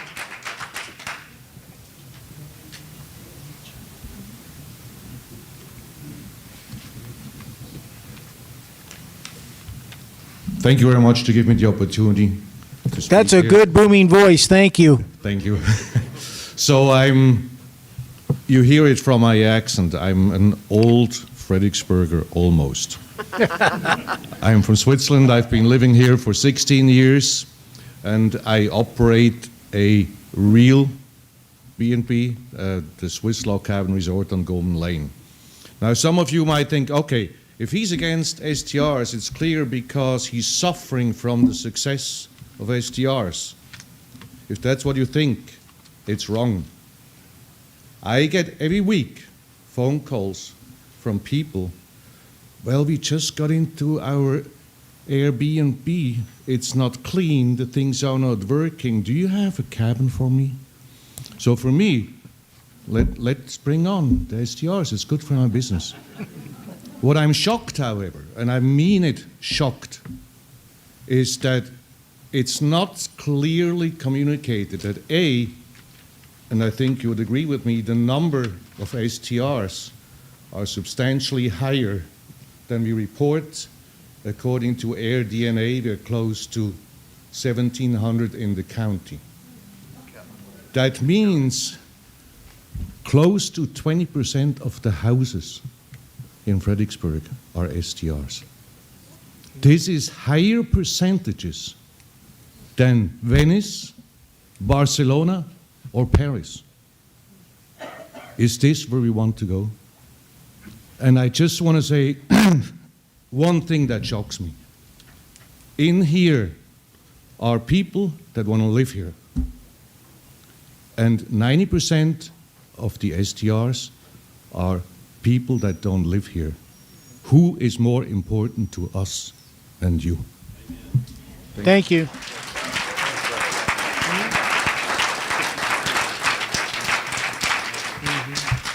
Ken Carr, and then Tom Marshall, you're on deck.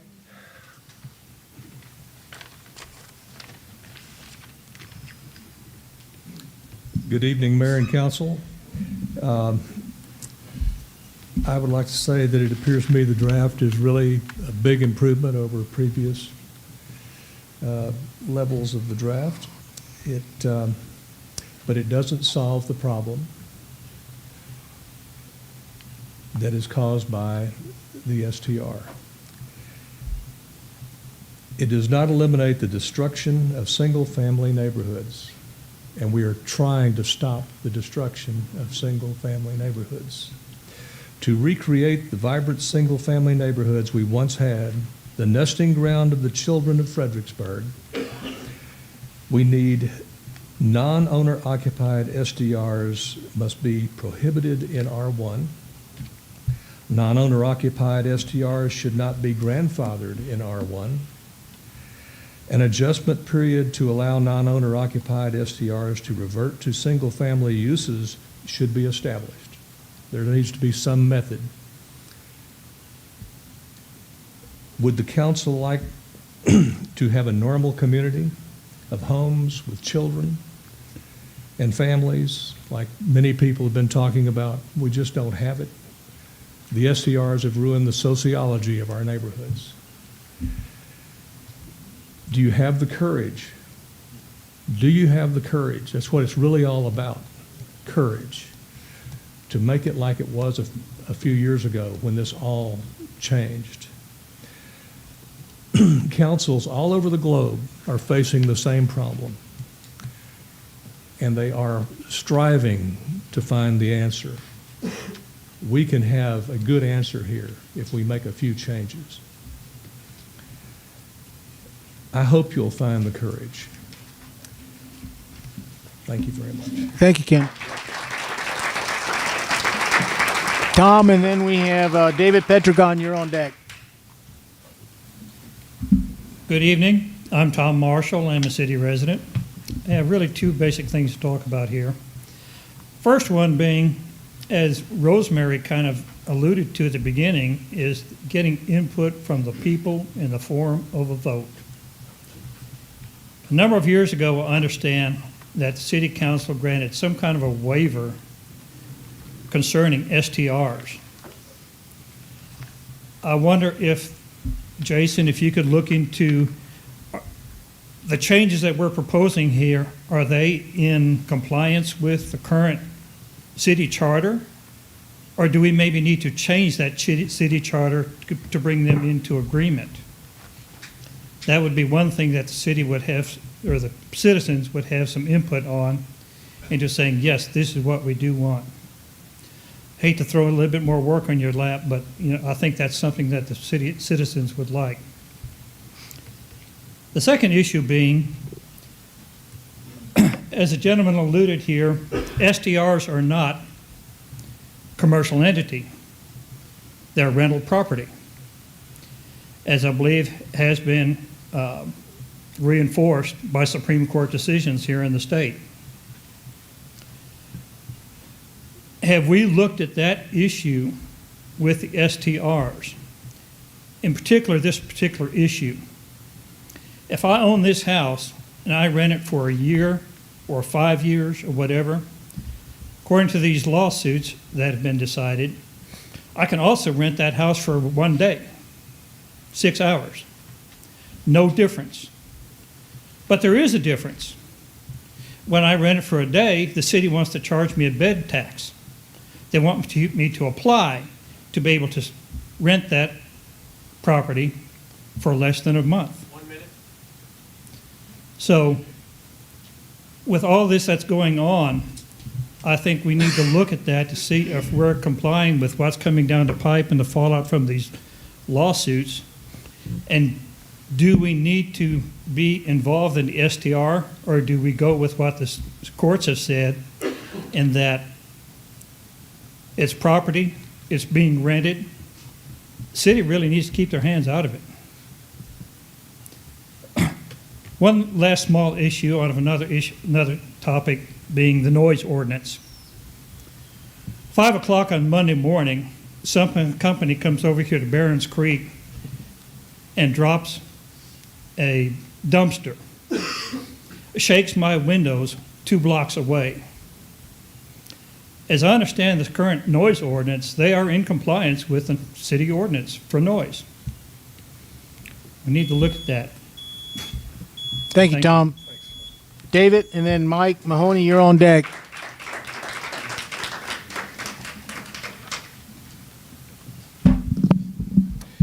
Good evening. My name is David Pedragon, council member, city staff. I come before you today as a lifelong resident of Fredericksburg, a first-time home buyer here, a former member of city council, and a current resident in an R1 zone neighborhood. Council members, your dilemma in this matter is not without a similar precedent. 14 years ago, when I was on council, we faced another emerging concern that came with our growing reputation as a tourism destination. National chains wanted a piece of the action in our Main Street's golden blocks, and we knew that to let them in would open the floodgates of a type of unhealthy commerce that could destroy the uniqueness that Fredericksburg had become known for. As we worked on code enhancements, the commercial real estate brokers, like soothsayers, rose up, prophesying our town's economic demise if we didn't leave the market alone to do what the market wants to do. Some of the real estate owners seeking short-term gain joined them in resisting us, but we passed that ordinance to stop chains from coming into our historic district because we knew our job was to act on behalf of our town's future health and to preserve its character. We acted on behalf of all of Fredericksburg, and prosperity was the result we continue to enjoy today. Data and information are useful in making decisions, and you have plenty of both. Decision support is a good use of data. Camouflage and distortion of the facts in our housing crisis is not. It's time to stop the hemorrhaging of our housing inventory and stop the permitting of these STRs. Protect the integrity of our neighborhoods with stronger enforcement of bad actors. 6 strikes is way too many. STR operation in R1 and R2 is a privilege, and it should be taken away when 2 or 3 warnings are ignored.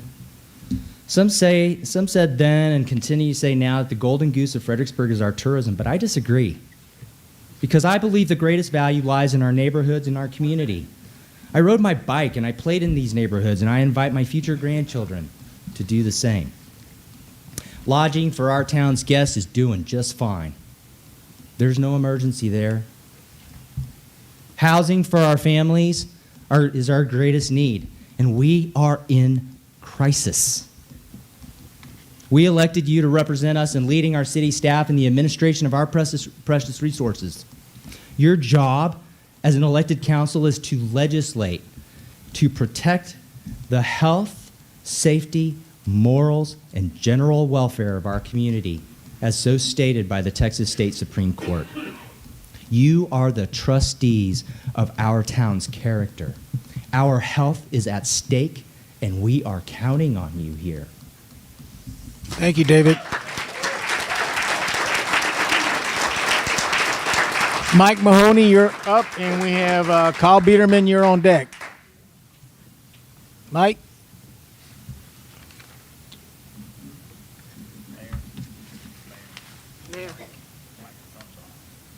Oh, is my mic off?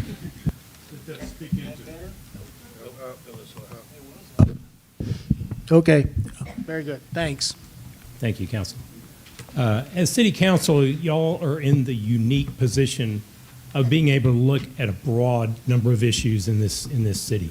Not just any single issue, but you look at how they interrelate to each other.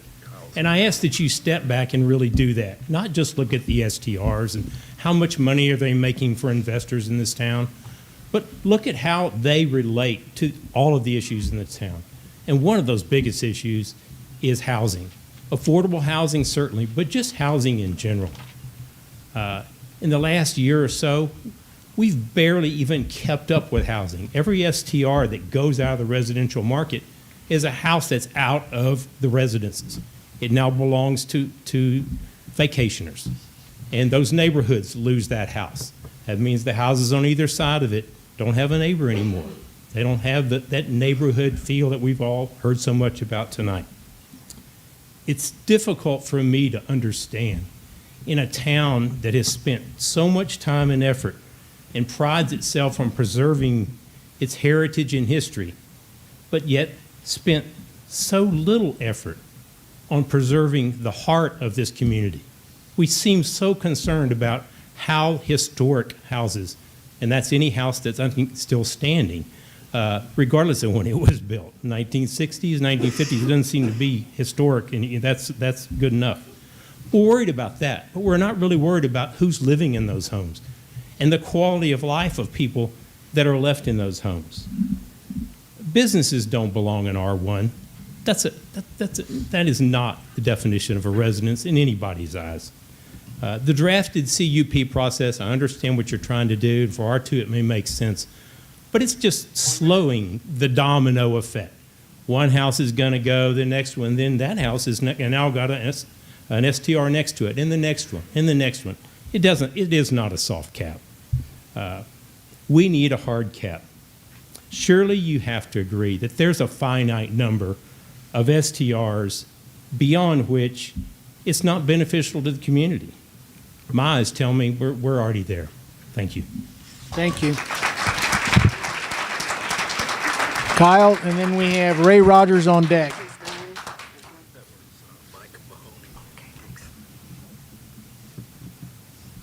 Oh, there you are.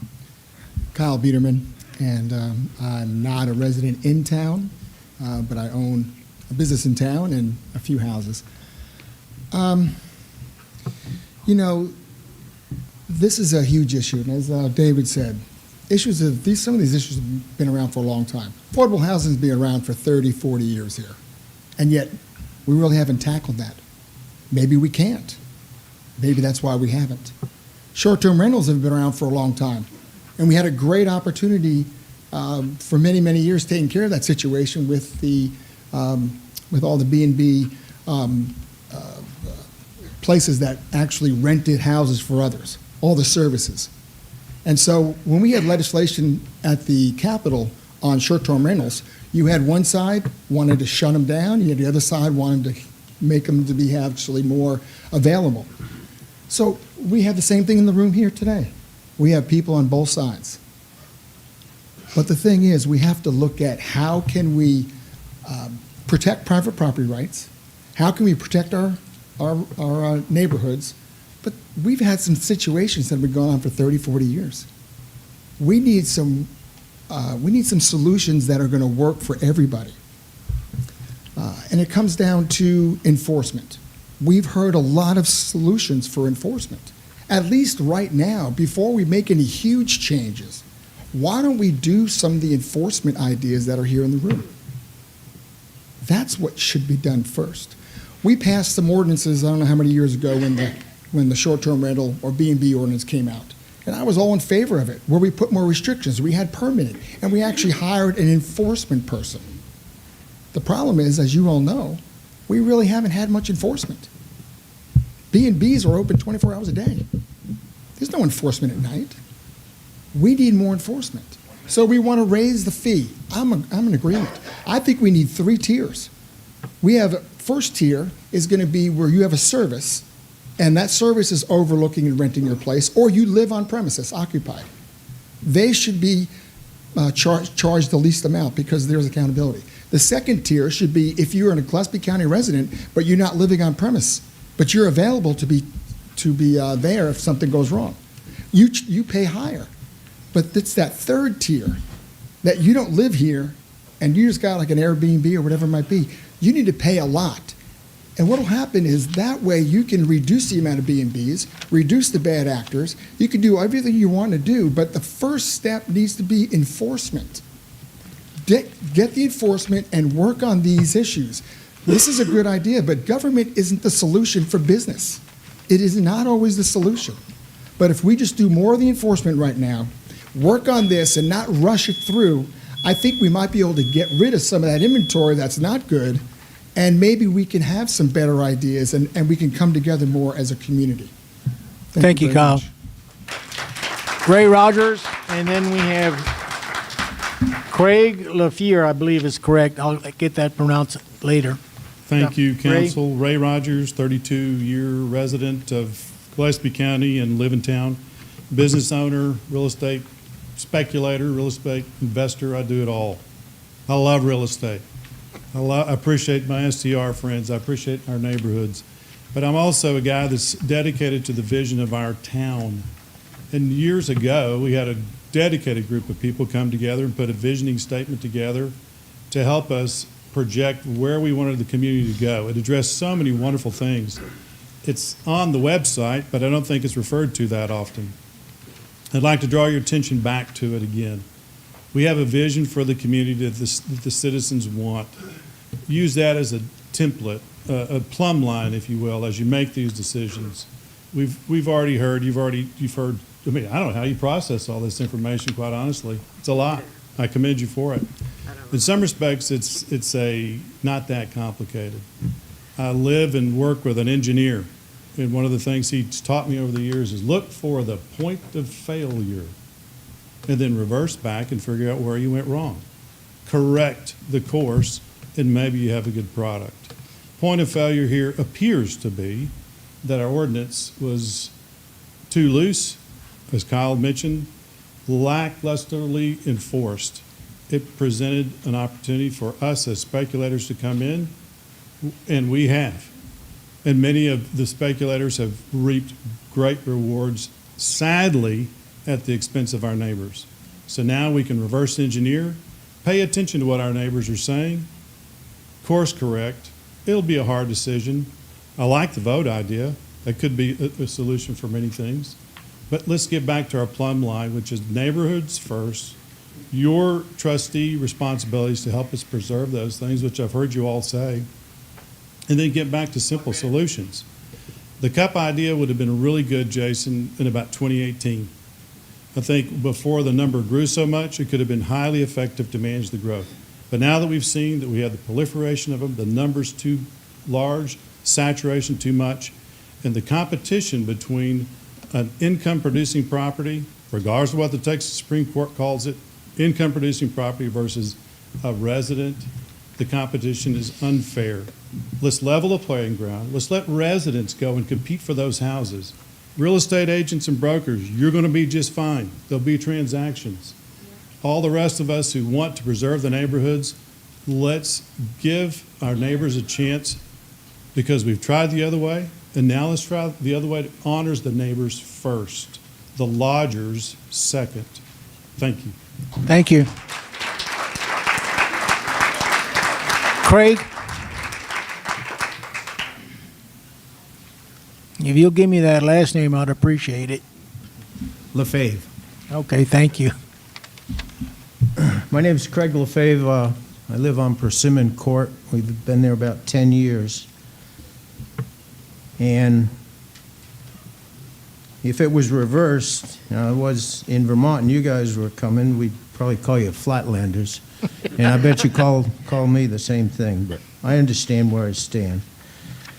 This is a big decision, and I congratulate you for tackling it. I think it's a simple decision, but not an easy decision. And the reason I think it's simple is because I think R equals R. It's not easy because you're getting pulled in a lot of different directions, and I appreciate your work there. I've heard the word compromise a few times tonight, and sometimes compromise is a way to solve a problem. This time I don't think it is.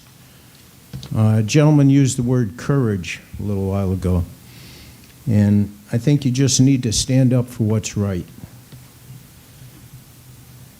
Neighborhood. If you know Persimmon Court, it's a little cul-de-sac over by Cross Mountain. And on that street, we visit each other regularly. We work together. We help each other out.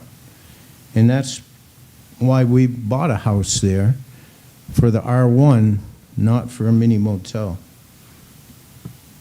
The last thing I think I'll leave you with is something unique when I came to Fredericksburg was no chain on Main.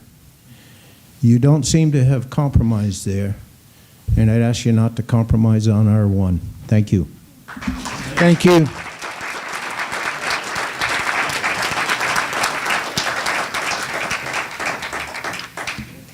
Craig, that you were the last one to sign up, and I appreciate all those who came forward and spoke this evening. So we're going to turn this over now to staff. Anything they want to say at this point in time? If not, we'll entertain some questions and concerns from council.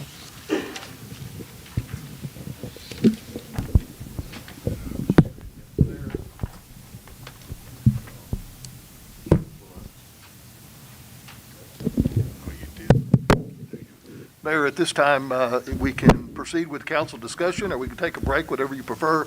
But I think it's important tonight that staff be given some clear direction on where you want to head on the regulations. As Jason noted, we are scheduled to present information on the council's recommended ordinance to the Planning and Zoning Commission at a workshop on January 26th. So in order to stay on that schedule, we're going to need some clear direction from the council tonight on the key points in the draft ordinance.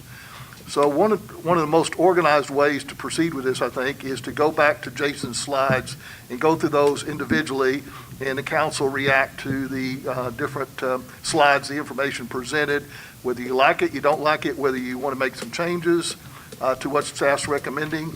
And then there's some issues I don't think that are included on the slides that the council may want to talk about. For example, the slides do not include anything on the fees that are being recommended. You may want to talk about those. We don't mention on any of the slides the 6 complaints before revocation of the permit. You may want to talk about that a little bit. And there's probably some other issues you want to talk about that aren't included on the slides. But I think the slides would be a good starting point to get council's reaction and some clear direction. Hopefully we can get that tonight so we can proceed with the schedule that we've identified on the screen, and we can bring an ordinance forward for the council's consideration in March. Thank you. I appreciate that direction, but I think for the crowd as well as some of our council members and staff, I'm going to entertain a 5-minute to 7-minute break. So here's an opportunity, and I'll holler when it's time to come back. Take that long?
Okay, folks, we're back.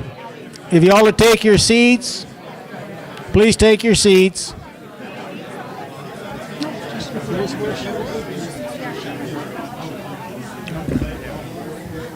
Thank you, thank you, thank you.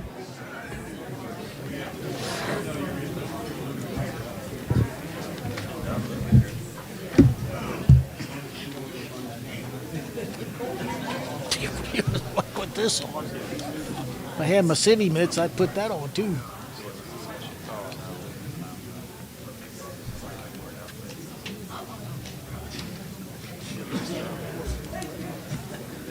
I think we'll go to that first slide and then start with comments or concerns.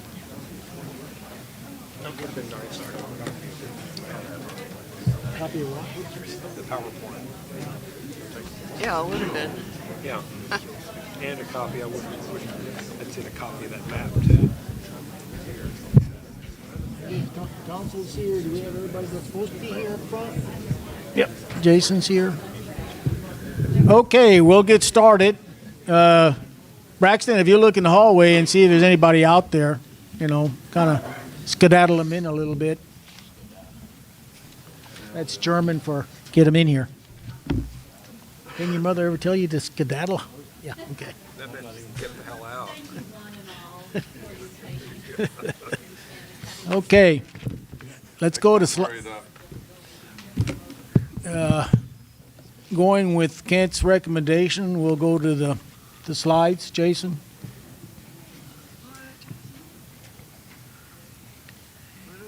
And then council will, and I'll call your name, and if you have questions, concerns, express them at that time, and we'll spend as much time as necessary on each slide. I don't think we can do it that way. I mean, first of all, we can't even see the slides. And Who can't see them? I can't see them very well. I mean, they're There's very one behind you. dull. On all my notes are on this. I mean, this is going to be tricky. I don't know. How do you would like to? Talking to your mic, Kathy. I'm having a hard time even I don't actually know hearing. if this mic is on. Is it on? Yeah. So what's your concern, slide by slide? Yeah, I'm not organized in that way. I'm organized in my book that you gave us. I'm organized in my notes that kind of are general, but otherwise, all the details are in here, so I don't know. Okay, Council, we have one We don't comment. have a copy of that. We haven't had one to look at it that way. I don't know what does everybody else think? Go through So the book? I'll go through the slide real quick and let y'all know, and then if you have a lot of detail, Kathy, I think it'd probably be best to just send me notes, or we need to sit down and have a meeting, and I can kind of go through and get all I don't of want those. to. I don't want to do that. Already done that. Well, topic thank you, one though. was accessory structures. Can wait a second. I'm sorry, Mayor, but I think there's some fundamental principles that we need to discuss before we start getting into these details. And I told Kent I would bring the portions of the comprehensive plan to the table so that we can show that that's our guiding document. So if you don't mind, I think we could start there. Well, Kathy, I appreciate you coming in. Let's see what the rest of the council would like to do in that regard.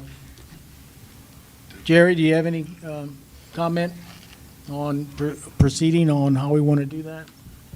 Slide by slide, Well, I or? was just wondering, the slides here coincide with what we got here, that Kathy's got marked? Is there something in there that, I mean, you can reference over there into our information that you got? This is an unbelievable document here. I just. So So yes, everything's in there.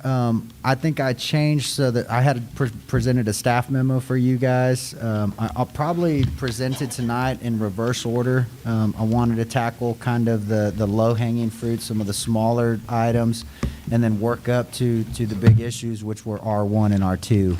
I believe in my staff memo, I think I probably started with R1 and R2. I can't remember. It's been a while. I've slept since that document went out. So, you know, we can do it either way. I mean, I have 8 topics that we discussed tonight. If there's any changes y'all want to have, I mean, I can take notes. However you want to do that, Mayor. Well, actually, his staff report pretty well tracks the slides. There's 7 major topics in his staff reports, which is included in the front of your agenda packet. We might just go through his staff report, and it relates back to the slides. Bobby, comment? Page 1. I'm fine with going through the slides. I don't have a problem. Okay. Tom? Procedure? I guess the staff report's fine, and I guess we can, go through it, and I'm sure everybody will have some comments. So this is it, basically, this is the way that. But I think Kathy, if Kathy wants to raise something about the comprehensive plan, maybe we should hear that first. Are we here to discuss the comprehensive plan? I think that her issues are the relevance of this, the ordinance we're considering, and its relationship to the comprehensive plan, I guess. Is that what you're saying?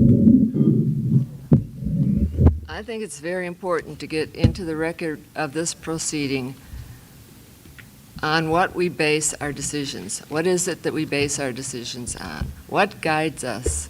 What rules or policies or goals guide us? And we can start defining those by looking at the comprehensive plan. The comprehensive plan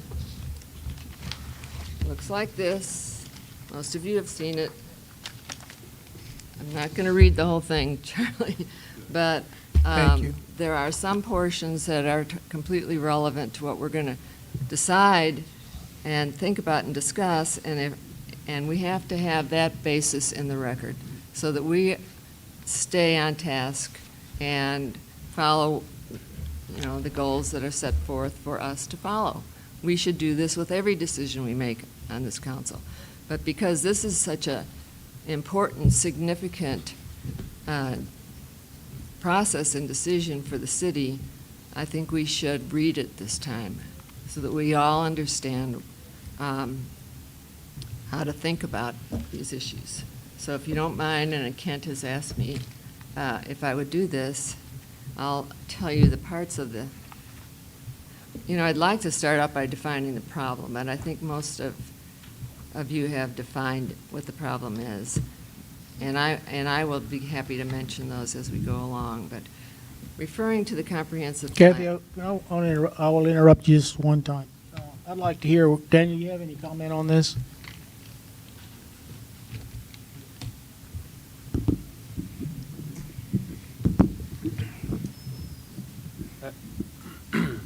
I did, can you all hear me? Okay. I did meet with Kathy this afternoon. A few of us met together, and we discussed how the comprehensive plan is applicable to our zoning ordinance and changes to the zoning ordinance. And I supported her idea of expressing the council's justification, what the interest is, what your issues are, and what you're trying to address. So I know we've had multiple discussions on this issue over multiple meetings, and I think there's evidence out there already of what the council, what the issues are and what the council's trying to address. And I think that Kathy wants to ensure that that's in the record, just for purposes potentially trying to defend or justify action the council takes. We want to ensure that you're doing so. There's multiple reasons to support potentially what you want to do, but part of that includes the comprehensive plan and in conformance with that comprehensive plan. Okay. Thank you, Daniel. Okay, Kathy, you have it. Okay. Comprehensive plan at page 2.9 says, the concept of healthy community refers to the health and well-being of residents as well as the healthfulness of the community and its environment. Research increasingly demonstrates the connections between land use patterns, environmental issues, and health of residents. At page 3.1, the plan states, residents' perception of the quality of life in their city is often directly related to their everyday experiences in their own neighborhoods. Quality neighborhoods are therefore a foundation for a quality city.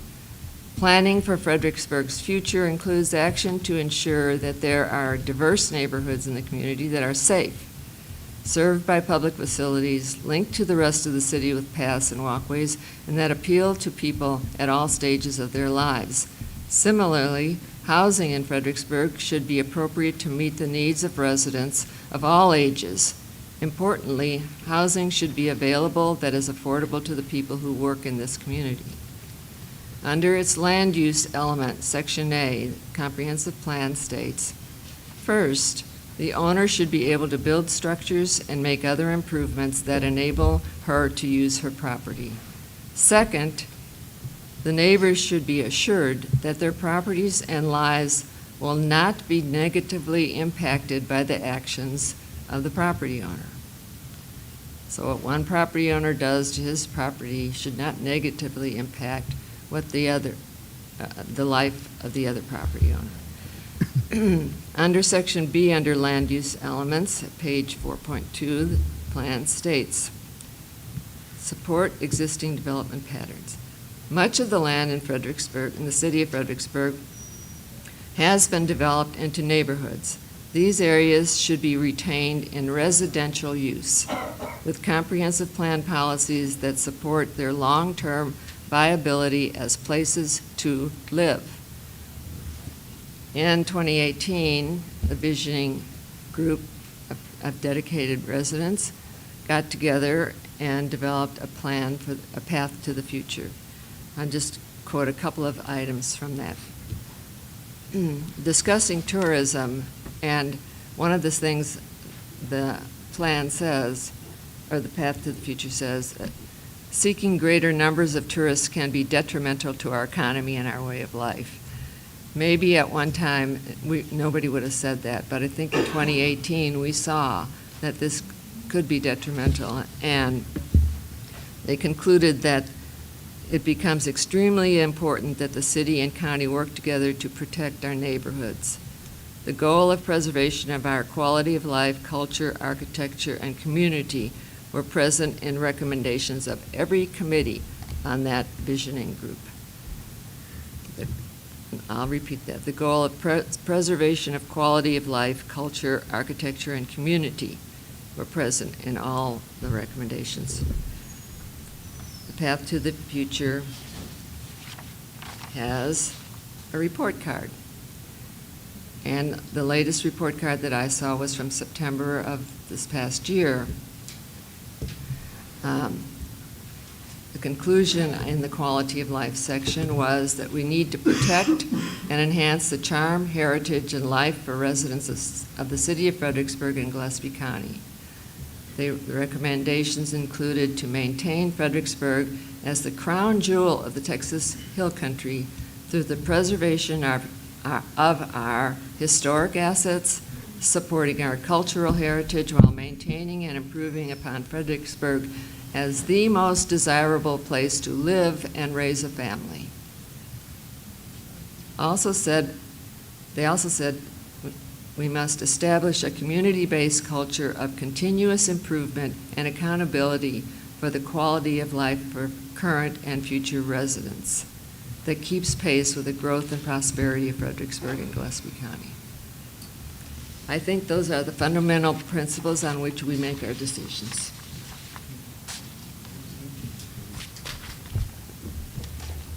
I have a lot of other things I could say, but I'll wait my turn.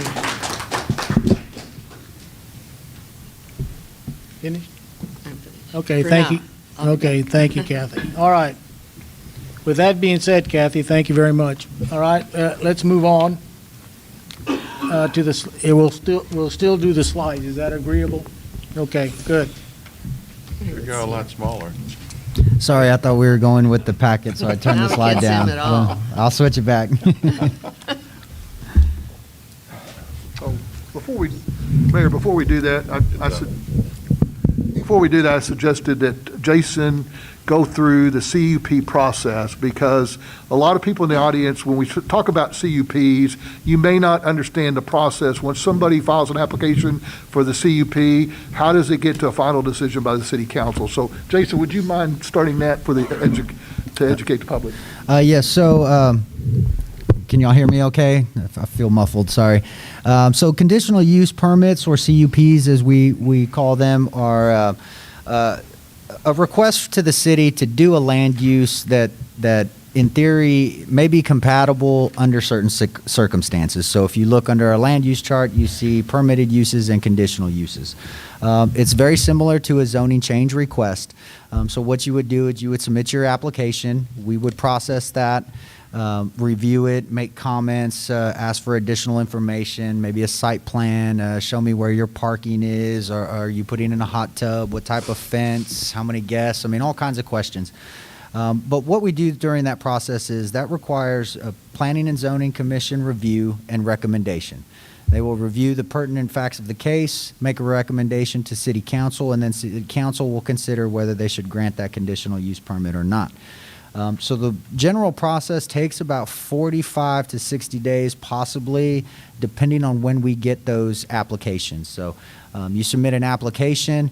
We're required to print notice of that public hearing 16 days prior to the meeting, which means we usually have to have that to the newspaper about 21 days prior. So it takes about 30 days just to get to P&Z. After that, we follow up with a city council meeting. That's generally the following week or 2 weeks. That may change depending on holiday schedules and things like that. So up to 60 days. Again, it's very simple. We kind of look at the facts. We would look at the issues, the requests, how many people are there, what is going on, and then we also mail out notifications to everybody within 200 feet. We start getting feedback from those citizens. So, if we're on the fence with something, we may look at, how many people there have issues or what those issues are when we make our determination. But ultimately, it's based on the use, the intensity of the use, and other factors of the site. The benefit of the CUP is if instead of allowing something by right, yes, it may take a little longer to go through the process, but council would have the ability to put a condition on it. So if it was a short-term rental, right now, we heard a lot tonight about just enforce what we have, use code enforcement. I will say it till I'm blue in the face, that is a very difficult thing to do at 2 o'clock in the morning in someone's backyard. We do what we can. We have a few rules that are in place, but our code officers are not police officers, and I think that should be a big distinction. But it would give the opportunity for council to say, hey, we like your area, we see where you are, but you have a lot of neighbors behind you. We'll let you do the short-term rental, but you can't have a hot tub, or if you have a hot tub, you have to go inside by 10 o'clock. Under current rules and regs, we cannot do that because the right to peacefully assemble is a constitutional right. But under a conditional use permit, to have that use, you can put conditions to kind of safeguard or prevent other issues. So a lot going on. I don't know if we want to get into a lot of questions. I saw some hands go up. I think it might be best to buzz me this week at the office if there's a lot going on. Thank you. No, we're going to continue now with council comments and questions. And Justin said, do give him a holler or skedaddle to his office. Okay. Ready? Yeah, let's go. I'm going to start to my right. Jerry, you want to weigh in on, or do you want to go over them right quick? Highlights, the points? Yeah, I guess for me, the question on this one is obviously, like I mentioned, this is a standard position, but it is in the comprehensive plan. I think Kathy just talked on it about development patterns and sizes. So We say limited to 1/2 the size of the main structure or 1,000 square feet. Does council want to just, are they okay with the cap? Do you want to raise it, or do you want to just say, hey, half the size of the square feet? But just so you know, a 3,500 square foot house, you could have, and not just one accessory structure, you could have a pool house that would push 1,500, 1,700 square feet. You could have a guest house that pushed 1,700 square feet. You could have a 2-car garage that pushed 1,700 square feet. So, depending on the size of your lot, at the 55% impervious cover, that's a lot of structures on buildings. So if you're okay with that, then, let me know if you're okay with just half the size or 3/4, or you want to cut off. This one is one of those things where, from a staff perspective, if you like your steak well done or rare, I don't have real concerns, but I would not recommend just getting rid of that, some type of cap. Jerry, question? No, why'd you start on me? Okay. We can bypass you and come back. Yeah, I'll come back. Okay, Bobby? Jason, how does the current reg state with the impervious cover? That does not have a limit. Currently on our books in R1, we do not have an impervious cover cap. So we are proposing it as this. It is at 55%. That is lot coverage, impervious coverage. So things can get eaten up into that we don't know about. So if someone comes in and they show us the floor plan and their lot, and we say, okay, you're at 55% or 50, and they build 1,000 square foot and they're right under it, or they build a 2,000 square foot, they're under it. There are other things that affect that we don't know about. Sidewalks, barbecue pits, flower bed, things that people build. So that's why we think there should be some type of cap, but especially relates to the size of the main home. Accessory structures should not be larger than the main home. I think that's just kind of a general development pattern through the entire United States. Just to be clear, we'll still have a cap on impervious cover, but what we're going for is a cap on the size of the accessory structure. Yes, and if you think 1,000 is too small, like I said, we can make a lot of things work. I just would need a little, what your thought process is. Is it too less? Is it way too much? If you want to go up, are you 2,000? A lot of cities just say 1/2 the size of the main house. You could do it. I know there's a lot of homes, they brought up the 900 square foot house. It's only a 400 square foot accessory structure. So you could say 1/2 the main structure, but not to exceed, or whichever's larger. We can tweak that. Just for clarification, if we say not to, say the house is 2,000 feet, and we say half the main, but not to exceed 1,000 feet, is that 1,000 feet on the first floor, or is that the total structure? Can you build a 2-story house that's 2,000 feet, but you're only 1,000 square foot of impervious cover? Yes, and so that's probably something we would need clarification. A lot of cities do it differently. So what you have is a lot coverage or building coverage, and that's a kind of a square, that's your floor plan or your footprint. Some cities will go what they call the FAR, the floor to area ratio, and that's where they actually calculate 2 stories. So it's the 1,000 square foot floor plan, it has a 2,000 square foot area. Generally, the way we've been doing it within the city is just the square footage of the footprint. And that's why, 1,000 foot square, that's a big footprint. 100 by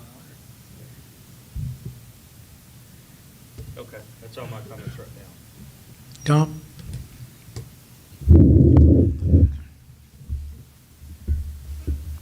I'm leaning toward a half the size for the accessory structure. With no cap?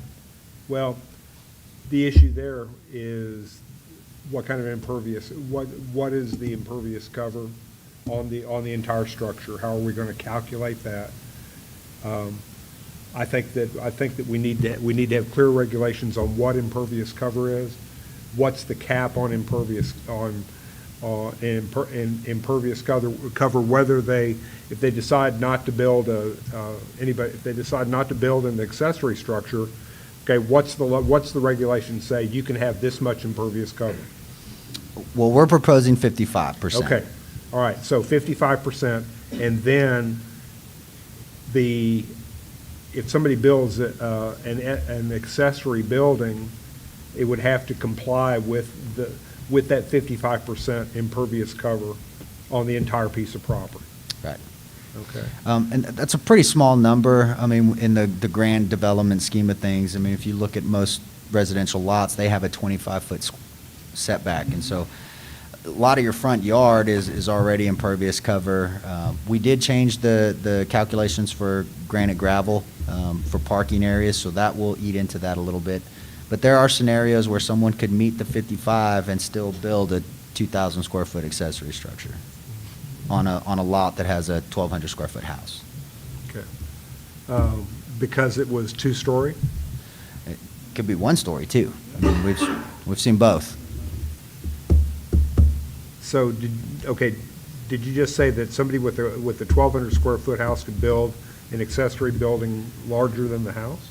Under current regulations, yes. Well, I'm not in favor of that. No. So I mean, I'm leaning toward a max of a half.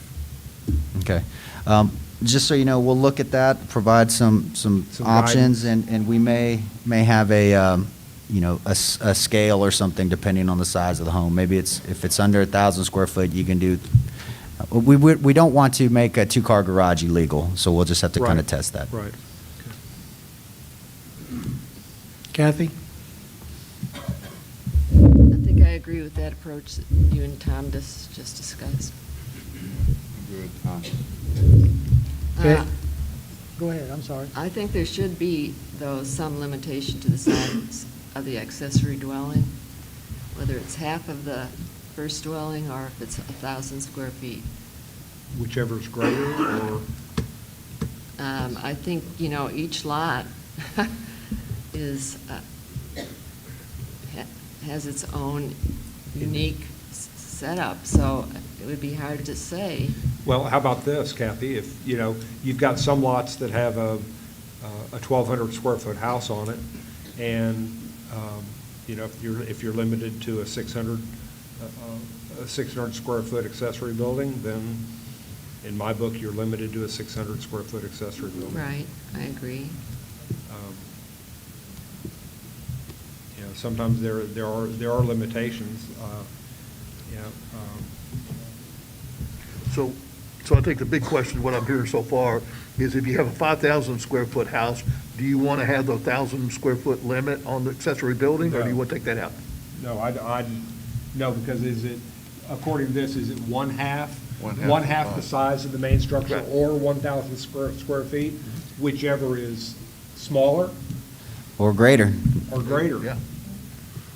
Yeah, generally, the staff's perspective is smaller, the cap at 1,000. Okay. And that's just because the majority of what we see is going to fall into that. Now, there are going to be some big homes that could go over that. So we could do it as just a ratio of the house. Okay, so I think what should guide our decision here is what it's going to do to the neighborhood if you put a giant accessory house on a lot that's surrounded by other lots with houses on them. Is that one lot or is that two lots? Are you sure? There's some of them that are by two lots and then they put up a mansion there. Are you still They would looking have at? to replat. You'd have to replat it. Right. Yeah, I think for staff's perspective, I think, are you guys comfortable with the idea of some type of limit on accessory structures? Some type I of- think What did you say, some type of what? some type of limit, because Limit. currently we don't have one. I think I can work with my staff and Anna and H.R.B. I think we Yes. can find something that sliding scale or something that will be equitable. I'll reach out to Ms. Spraggins, who brought that up, and maybe we can brainstorm find a compromise number that we think works. Okay, well, if everybody's done, I'll put in my 2 cents. A lot of these Fredericksburg cottage homes, which I grew up in, they're 1,000 square feet. Most of them probably wouldn't even push to 1,200. Typically, those are town lots, 100 by 200. They have a lot of ground, so I don't mind the limitation. I think it's inappropriate to have a bigger structure than what's the original structure on that whole property. But I would not entertain if it would be similar size, equal to. Okay. Okay. It has to be smaller. Yeah, but the question I have for you, I want to be sure I understood, if the lot is large enough from what currently you're proposing, they could build as many structures up to that either half or 1,000 square feet as long as the 55% is met. Mhm. So they could have 3 or 4 structures. Yes, the only But limit. none of them could be larger than half currently or 1,000 square feet. Right, that would be the proposal. So right now, the only limit to accessory structures is you're only allowed a maximum of 2 portable structures. Other than that, you could have a detached garage with a loft above, plus a shop, plus a man cave, plus a greenhouse, so you can. Would an accessory building also entertain, as they're talking about a 2-story, living quarters above it? Yes, yes.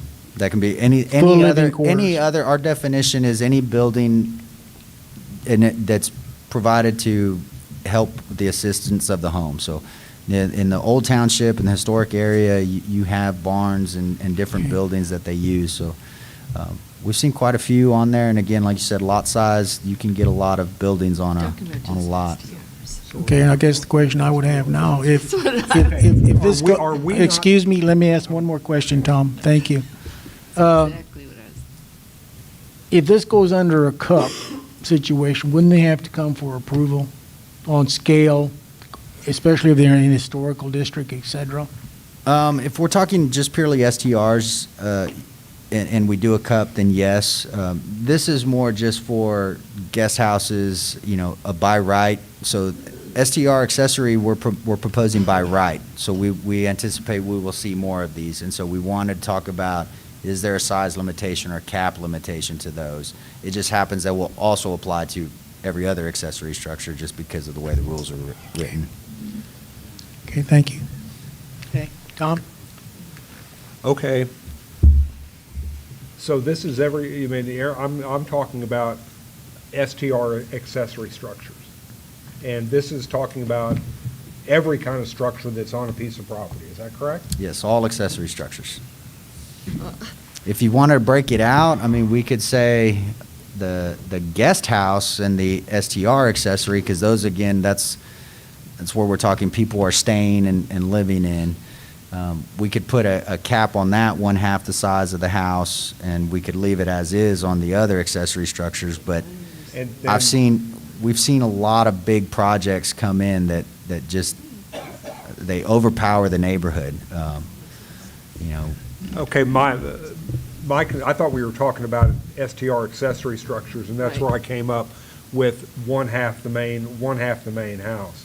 Now, the other structures that would be on a piece of property would then be subject to the 55% impervious cover rule. Is that correct? Yes. Okay. There's going to be 2 rules. You will always have to hit your 55%, but you can still build massive structures and still be under that if you get created. And we've seen a few of those come through H.E.B recently. Whatever we're doing, I think it should be limited to STR-related issues. That's all we studied for tonight. I don't. Well, these are, because you have to take into account these are people's backyards. This is where a homeowner is going to live. They're You're going to not have. making it clear that this is just for STR accessory. But it. Development. This occupied or unoccupied? So the issue with this is it's a function of several things. Density, size, all of those factors are going to lead to drainage. those are all issues that we deal with the STR on talking about the neighborhood. If council doesn't have any hard or fast numbers that they care about, then let us staff prepare some. I've really just, my big concern is do you want to limit the size of an STR accessory structure and others, or do you want to just Yes. let them build as long as they can meet their 55% impervious cover? Yes, I want to limit it. Okay. Limit it. So, a question that I would have, and I think Tom's asked that question, so I'm going to pick on Charlie Keeney. I don't have a garage yet, detached garage, and I want to build it, and my house is only 900 square feet, so I could only build my garage to 450 square feet. Correct.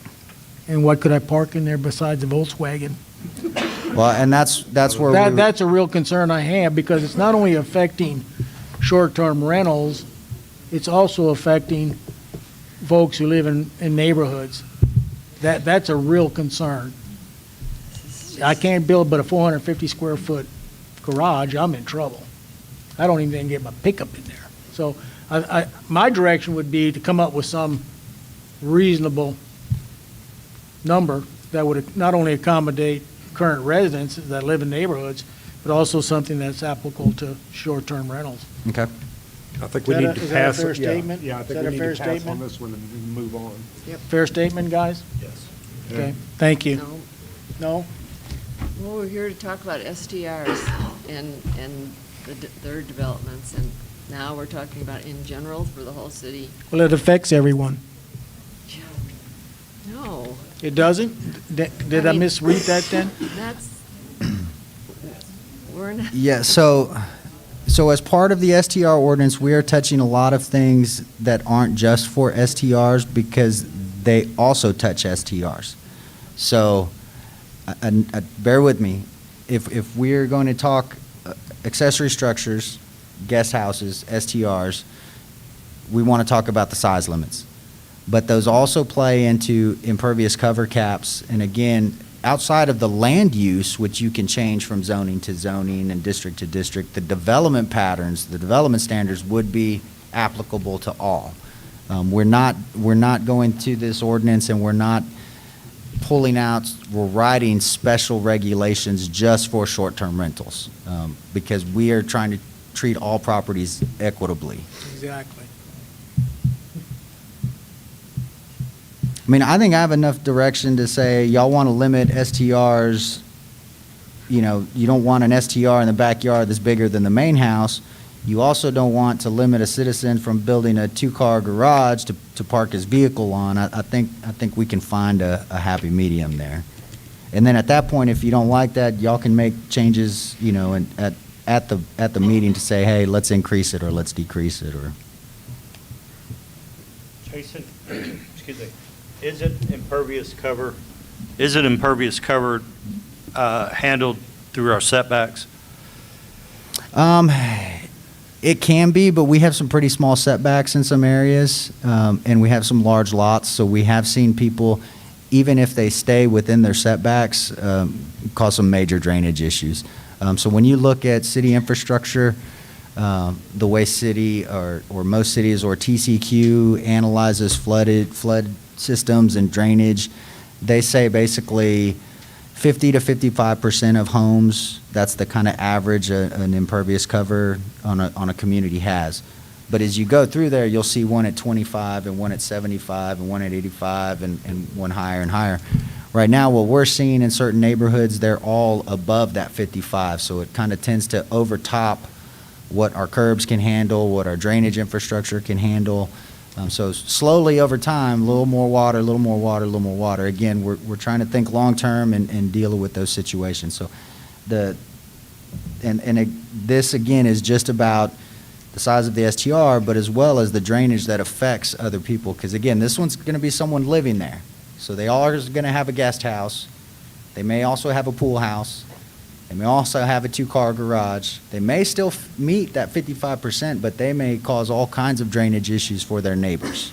And because they're residential, we don't require drainage studies or things like that. So we need to make sure our regs pretty tight, so we're not negatively affecting the neighbors. I think we're off agenda. Just a little bit. Can we stick to what's in this book? This is our agenda right here. I appreciate that comment, but it's a question. And, you know, are we here, again, we're here for the community, we're here for neighborhoods, we're here for the short-term people to strike something that would be workable for both sides. And I'm going to defer that question to our council. What do you think, Daniel? Are we off, was my question off-centered on agenda? I don't think you're off agenda as far as, I mean, the topic is okay. It's noticed for discussion tonight. I think maybe comment is that, I'm speculating that Kathy's comment was more along the lines of we're getting a little further away from the points that were in the agenda memo, I guess. But I think this is ancillary. This is ancillary to what, I mean, I don't have any concerns about the Open Meetings Act and being off on discussing a non-noticed item. That's fine, but if we don't have any knowledge about what we're being asked to discuss, then how are we going to do that? And I don't think we can provide any intelligent response to that, because we haven't prepared for it. We're not like here to permit, as a permitting committee, to decide what, you know, if somebody comes in and wants to build something, whether they get to do that.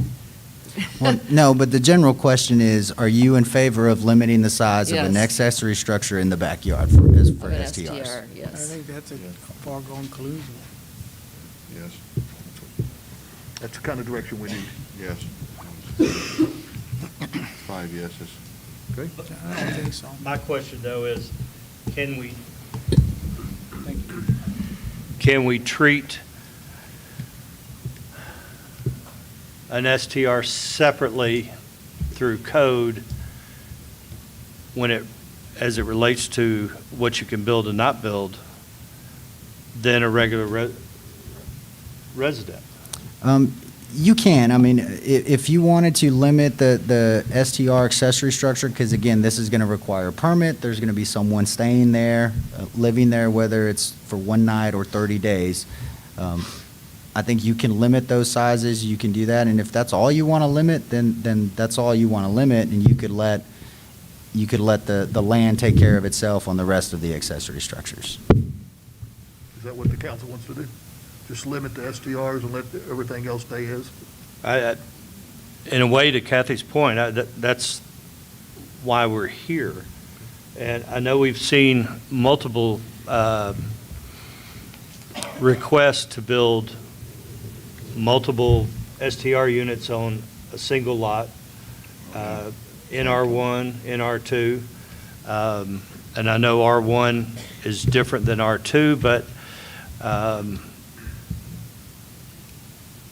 you know, how much density are we happy with in R1? And I assume we're talking about R1 now, or we talk about all areas of town? Well, the STR accessory structure will be allowed in any zoning district by right, so. Okay.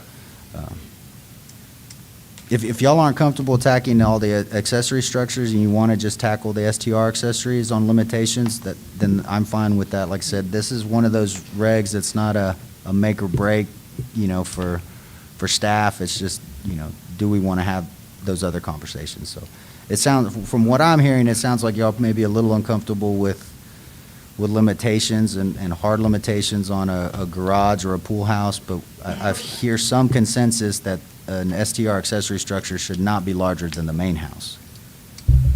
I would agree with that. Yes, I would agree with that. And so could you say that STR accessory structures on a lot, okay, would be limited to no more than 1/2 the square footage of the main structure? That's what it says. Yeah. Each building. No. Well, no. Total. Wait. No, so STR accessory, you get one. Okay, If you are doing more, then you are an STR facility. okay. And you have a separate density and impervious cover for that. Because, again, the goal of breaking out those definitions of those types was they function very different, and they have to have different development standards. So that's why you see the addition of the ADA section where it says new construction and old. That's because if there's an existing property that has 2 old houses on it, and you decide to turn both of them into an STR, the state says you have to make one of them ADA to do it. So that's why it says old. So the STR accessory structure, if you're doing one, unless you're living in the house and there's someone behind you and it's 2 STRs, that's an STR facility. So very different. That's right, an accessory is defined, a short-term rental accessory is defined as a guest house. We're not talking about garages or anything else here except a guest house. Right. So we're limiting the size of the guest house. Right. It could still be a garage, as long as your other parameters were met, impervious cover, et cetera, flooding. So I think we're only talking about one building here. Okay. A guest house. Did you say this was the easy one? Yes, sir. Well, we just approved that on San Antonio Street there where we approved those, 8 units behind off of San Antonio Street down there? So that would be the STR facility. That'd be the STR. I'm sorry. Can we move on? No, because I want to be sure I understand what it is. And I don't know if anybody out there maybe understands what it is. Accessory now we're talking about is a guest house. It's not the garage. It's not the bathhouse. Is that what I just heard? No. It's just the guest house, and then they can do a guest house, whatever, and then if they want to put on a garage or they want to do that, so we're limiting that to one accessory building? Is that what I just heard? No, we're limiting STRs. You get one STR accessory. So, random lot. Leslie, you mind if I use yours, Hackberry? And so she's got a lot, Okay. 10,000 square feet. She's got a house on it. She can build a 2-car garage in the back. She can put a loft space above it. She could build a actual guest house for her family. She could get one STR permit for either the guest house or the loft if it meets all of our requirements. She could still have the guest house. She could still have her friends stay there, but she couldn't rent it as an STR. But the accessory structure code itself could apply to all accessory structures, or we can say it's only going to apply to the STR. Okay, thank you. Okay. And so it sounds like y'all said just to limit the STR and not other structures. And, Yes. Okay, thank you. Yeah, good. So off-site parking requirements. Let's talk the single STR home, the B&B, the STR accessory. What page are we on?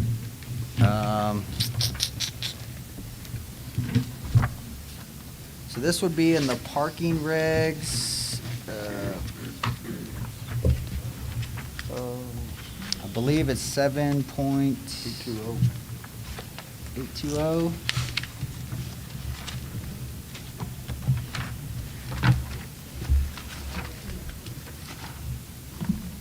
Parking facility standards, 111.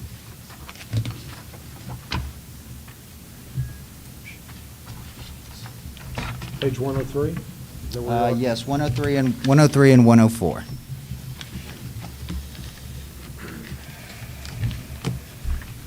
I had no issues with the parking that was in the, 103 is special rear 103 yard is, regulations. yeah, rear yard regulations. No, I'm sorry. 111, perhaps?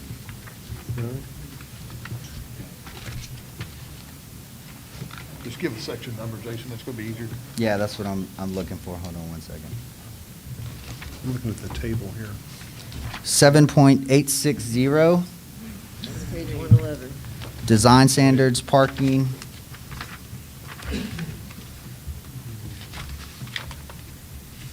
Where are you? 7.860. Okay. Page 111. Page 111, Kathy. Yeah, that's where I was. Really, 107, page 107. Right? 7.860 is the main section. So Page 107. what staff has proposed was for a B&B facility, or I'm sorry, a bed and breakfast, a single house that's being rented unoccupied, or the STR guest house behind you, is proposing one parking space per bedroom. That's coupled with the fact that they're only sleeping 2 people per bedroom under the current ordinance. The other aspect was for STR facilities, which we say operate like boutique hotels. There's 8 on a site. We say you have to park 60% of your occupancy. So if you're sleeping 20 guests, you have to have 12 parking spaces. If you're going to sleep 10 guests, you have to have 6 parking spaces. I think those are pretty standard. The only thing that I had done differently that's probably a little different was giving the on-street credit. And that was to prevent weird designs in residential neighborhood for parking areas. And I know that was probably one of the concerns that we heard today. 22 feet. Yes, a standard parallel space, a minimum length is 22 feet. And so since they're parked in front of their STR on the street, that's a parallel parking space. Now, that would only count if the road is wide enough to accommodate on-street parking. We have some streets that their pavement width is just too small. How wide would the streets have to be? 40 feet. 36 feet is our minimum pavement width that would allow parking on one side of the street. That's our subdivision standard, so most are 40.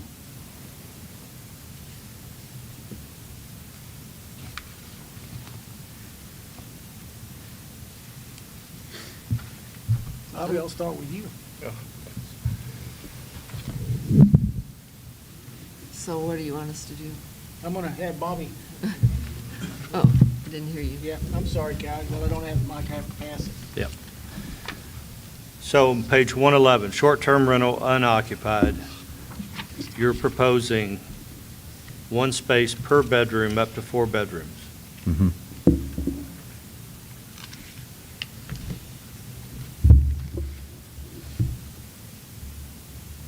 Plus, they could have 22 feet on And they get street credit, so. street credit. So that would be possibly 2 parking spaces on the property, 2 in the street. Yes, sir. Okay. Oh, now, and do remember that they are required now to advertise the number of spaces they have that are available, and they have to make sure their guests are limiting their cars to those number of spaces. Right. I don't have a problem with that. Tom? I think we need as much parking as possible. I think that the parking that you've outlined is appropriate. I'm okay with because of the nature of some of the STRs we have in town in various zoning districts to give the credit, street credit, even though I'm generally not in favor of using public streets as parking spaces, but a STR, say the 44 feet in front of an STR acts as the same as the 44 feet in front of a regular house. Maybe not my house on Friendship Lane, but I think the credit there is probably appropriate. Okay. But Yeah, we can I craft would- some language that says, provided that there's right-of-way width Correct. and all of that, and safety and. But I'm in favor of increasing parking regulations to try to enhance as much parking as possible within these regulations? So we did start at 60% for the STR facility. So we talked about one recently at West San Antonio. It had come back a couple of times.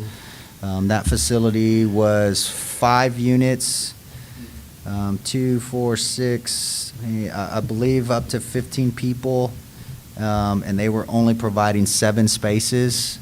So that's why we went with the 60. Are y'all comfortable with that, or would y'all like to see that moved up? I think it's good. 60 is appropriate now, at least for me. Kathy? I'm not in favor of allowing on-street parking. If they can't provide enough off-street parking, then they would have to reduce the number of guests that they're permitted to have. I don't think you could compare this to a resident living on the same street. Residents generally don't park on the street, or if they do, this one car. From my just, anecdotal observation, I'm having hard data Go on down this. South Creek Street. Yeah, we'll come over on Avenue D and see you down. Kathy, I would. Tell them to get their cars out of the I would street. I would assure you, people don't park in their garages in Gillespie, or Fredericksburg that often. And if you'd have driven by my house when I had 3 driving kiddos, my wife and I, you would have thought we had a, they were all used, that's for sure. I guess I just But live you where would have the old thought that we had a bed and breakfast there, short-term rental. So, off-street parking has been available for our citizens and visitors to our community, and I have no issues or concerns with what we develop for off-street parking. I think we should be concerned about the fact that we're dealing with a commercial business rather than a resident, and providing them options that we provide our residents, in that frame of thinking is probably not the best way to approach this. I think what we have to do is protect our neighborhoods, and to the extent that we're giving away streets to commercial businesses is not doing that. So in general, I'm opposed to street parking. Okay. Well, you can come anytime on our street on Avenue D over there, and there's gonna be at least 5, 6 cars parked along the side of the road. It's fine. At least minimum. If those people are living there, Yeah, yeah. they're living there. That's, Ask Anna. they can Okay, deal let's with move that on. among themselves. I think we can go to the next one. Thank you. Thank you. Setbacks, I guess I hope this is an easy one. 15, 10, 15, we could go 20, 30, 25, but this is kind of standard, so. I don't have any problem. No problem. No problems. I'm concerned about swimming pool, water line. Okay. Some yards may not be for the Chihuahua to swim in. Thank you. They can't put one in. So, I would definitely take a serious look at that, but that's just my own opinion on the water line versus, 10 foot? well, that'd be better. I have a problem with the fire pit. I've said that before. I just was at a program put on by the Ag Life out there, and Alan Ersch got up and talked about ambers and fires and how the ambers floated through the air. He said they say 1,000 feet. He says, I've seen them go 2,000 feet distance, an amber, and get into dried wood or on shingle or something like that and start a fire, or get into a leaf-filled gutter, and then all of a sudden this thing cranks up.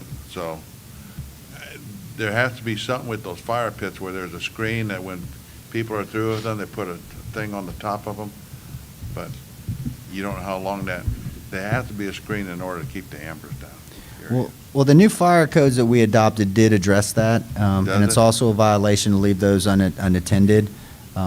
Would that prevent someone from partaking in too much Main Street and falling asleep and not covering it, no. I think even while the thing is burning, they have something on there to control the embers coming off the fire, off the wood. Yeah, those are covered. This is more just for the open pits as far as their location goes. 15 feet away from the. Okay. Okay. If Lynn's good with it, I'm good with it. Yeah, no, he's good. Okay, let's move on.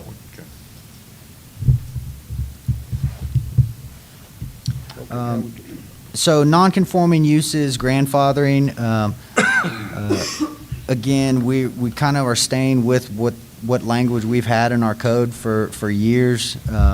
We're following state law as far as letting them continue to move on.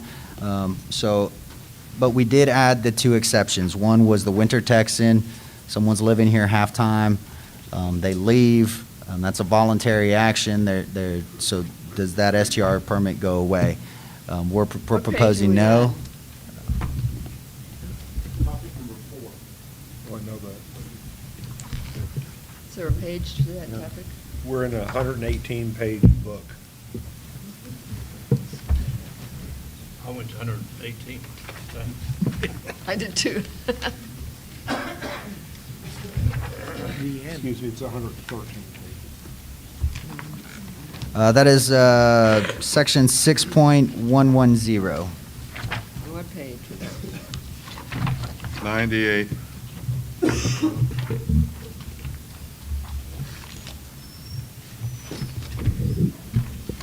The question I would have is, relates to what Leslie said. What if you're in the process of building? It's a city attorney question, I think.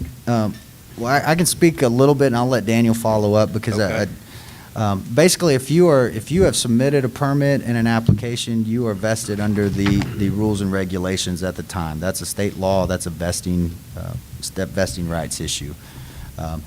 There could be an instance where someone did a site plan for a STR facility, say 6 months ago. They didn't build it, and 2 years go by, and we've changed the ordinance, and they come back and their site plan has expired. At that point, I'm not sure if that would still vest under state law, because considering our ordinance says it's good for 2 years. But for the folks that are in process now, I've had a lot of those phone conversations. Another gentleman spoke here tonight. We may have spoke on the phone, I think. Basically, what I've told people is, send me your emails, send me your plans, send me your receipts of what you're doing, because when you go to permit and there's a discrepancy, I'm going to have to make the call and say, yes, this was in the hopper 6 months ago, or hey, I don't know you, I've never heard from you, and now all of a sudden you're trying to claim some old reg. So I've already gotten several of those emails from individuals that have sent me their discussions with their builders. Hey, we're building this STR. I mean, it's not going to be clear cut in all cases. So if someone doesn't like my determination, say they provide evidence, and I'm like, I can't tell if this was an STR, if you're just trying to build a house and get by, they can appeal that through the ZBA at that point, and my determination. But they are vested if they're pulling permits now under the rules and regs at the time. Thank you. Did I get it all, Daniel? Thank you, sir. When you say permit, you're not talking about a building permit, are you? Yes, because you can't apply for an STR permit until you have a building to inspect. So that's been the issue, because we did receive a couple of STR permits. Quite interestingly, they got approved through Avenue, and we went to do the inspection. It was a vacant lot, so those wouldn't count. What if there was a slab there? But as far as existing STRs, they have to be legally permitted in order to be qualify for non-conforming. Yeah, so we've had several that have come through DRC. They're doing the STR facilities. They just got approved, or they haven't submitted yet, but we've seen the project through DRC. We know they're doing it. I mean, they're still going out to architecture. I mean, it'll be a year and a half, maybe 2.5 before this thing gets permitted. And so when that goes up, you'll have the citizen that lives next door and is like, hey, you can't do that. And then we'll have to explain that, hey, this was in the hopper for, since Okay, whatever so- year. They put in an application Yes. for a permit. They haven't been permitted yet. Well, Am I saying that correctly or somewhat incorrectly? on this one, we're considering their vesting under the rules and regs because they're expending funds and they're going through our DRC process.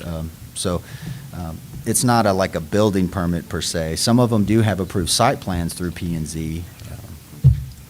Tom? Is that enough? Is an approved site plan from P&Z enough? I believe it is. I mean, this is something that's a little subjective.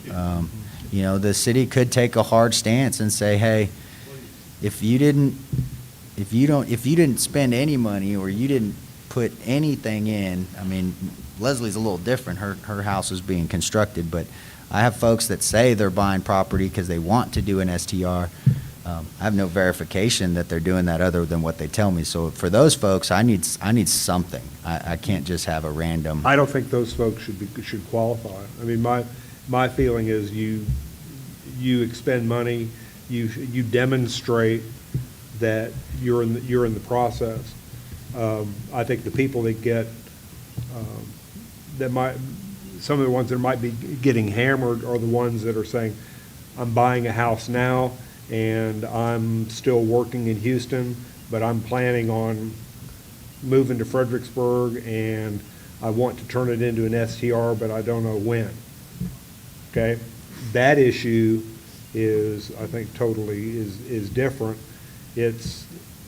My feeling is that if people are trying to get in underneath the existing rules that we have on the books before any new rules go on, there needs to be documentation that they are building, they are in a position to say, I want you to come inspect my STR, which is what Leslie is. I mean, could you be inspected tomorrow? Why? Don't you have bedrooms? Okay, but. Water heater, fire hydrants, Okay. escape routes. Okay.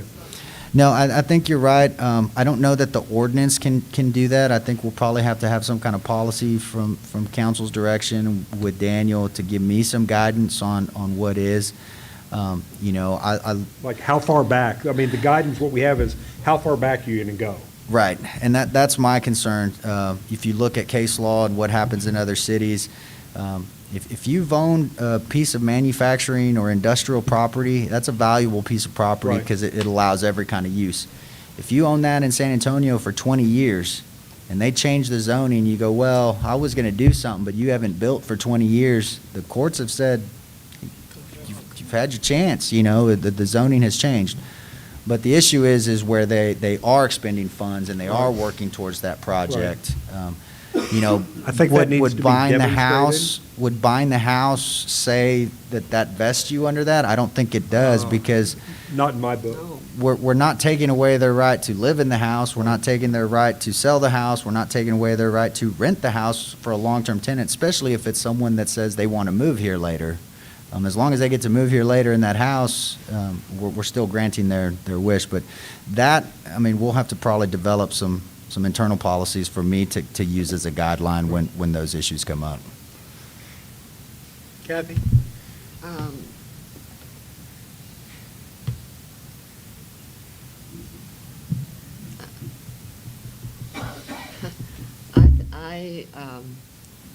This is a very subjective subject, and I think we need to take a hard stand. So I do want to get back to the original exceptions, though. We had two in there. One was for the Winter Texans, and then one that is for the use won't cease if you're remodeling or doing something like that. I do have one question on the second exception. Okay. Thank you. Additions. If you're adding to an existing STR, wouldn't you need to come for a new permit? Yes, you'd have to amend your permit. I don't know that you need a new one, but we would have to re-inspect. Okay. So there's a couple of caveats to that. So say the ordinance passes in its current form, you're going to have two types of additions. You're going to have one on the non-conforming house, and you're going to have one on the new one. So I have a permit for a 2-bedroom, 1 bath. I decide I'm going to do a 3-bedroom, 2-bath. I'll pull my building permit. I would need to pay a new STR permit because that would have to be reviewed. You'd have to add parking. We'd have to go through the inspection process again, fire extinguishers, all of the life safety stuff. Right. If it's an existing STR, that one would be an expansion of a non-conforming use. You would need to go through the CUP process to do that. And then if council were to say, okay, it's been an STR, we've never had some complaints, we're going to allow you to do the expansion. You can do the expansion, but if you only had 1 parking spot and you have to add 1 for the new bedroom, you actually have to add, and it's a 4-bedroom, you have to add 1 for each. You have to bring it up to code, not, Right. not 1 bedroom at a time. Okay. Thank you. I'm okay with both exceptions. Okay. I think we should be careful about how far back in the past we go to let somebody get in the CUP process, if that's the process we have. Would you talk into your mic? Sorry. That's okay. I think it's really important that we take a hard position on this. In terms of people, you know,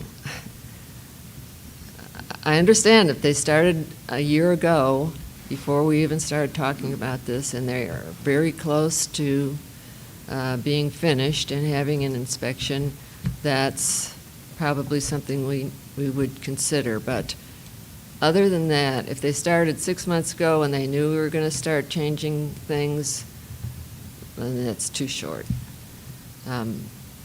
So that's just how I feel. There may be some cases where people just have to take responsibility for their decisions, and if their decision was to try to get under in time and they didn't make it, that's too bad. Other comments? Well, the reason we're here, the main reason that I hear that we're here is because of the B&Bs and the R1 zones. And that's the main reason that we're here. We're trying to, oh, yeah? Yeah, I think that's next on the list. I don't know. Yeah. That's We're the getting main. to that. Okay, well, then let's get there. Okay, before it gets too late? Yeah. Okay. Sorry, I'm just pulling up the next slide. So, Jerry, you beat me to it. We're almost there. Occupancy. So, staff originally presented the property maintenance code, which means if you want to sleep 2 people in a room, you have to have 120 square foot. We've since modified that to say 2 per bedroom, and you can add a 3rd guest if you have a minimum of 150 square feet. This is pretty much standard between every city that I've seen. Everybody seems to go to the 2 plus the 2 per bedroom plus 2 guests. I haven't seen any city utilize the property maintenance code, but that is a code we have and we could utilize that. I just think in the historic district, it would probably limit most individuals to 1 per bedroom. Okay, I'll start on this. I believe that 90% of the problems that we have with STRs in our community are due to occupancy. And so I am a believer that if we can reduce occupancy, we can reduce our problems. So I have no problems with the 4 plus 2. I don't have any problems with limiting 2 guests, 5 bedrooms or more. I would like to limit high occupancy STRs. So under this proposal, 5 or more bedrooms, I do not recall any 8 or 9 bedroom homes. But markets will take advantage of code and maximize that. So do we want to do a hard cap on, On bedrooms? I mean, if I have a 20,000 square foot lot and I've got a house, I can just keep adding bedrooms and bedrooms.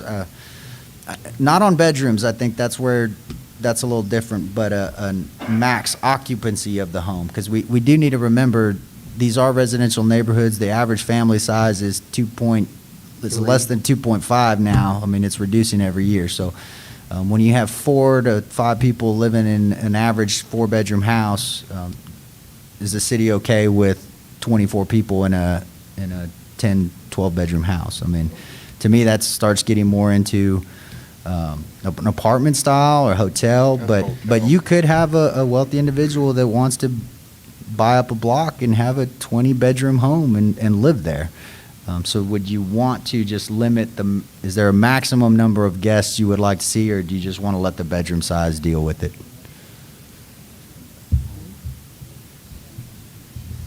Well, isn't there a maximum of 8 bedrooms isn't there a number 8 sticks in my head? For a home? You're allowed 8 units on a singular lot. Could we find a page in the book? 8 units, not 8 rooms. I have 8 rooms. It's unit 8. Yeah.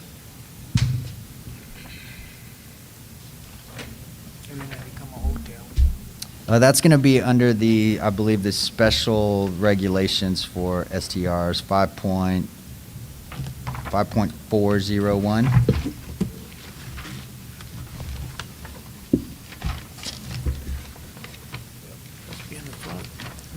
Is it 85? 93. 91, somewhere 91, 93. 5.401? 5401. That's the beginning section. 93. Page 93. Why do I have a 5.400 here? On page 44 and 47. File that.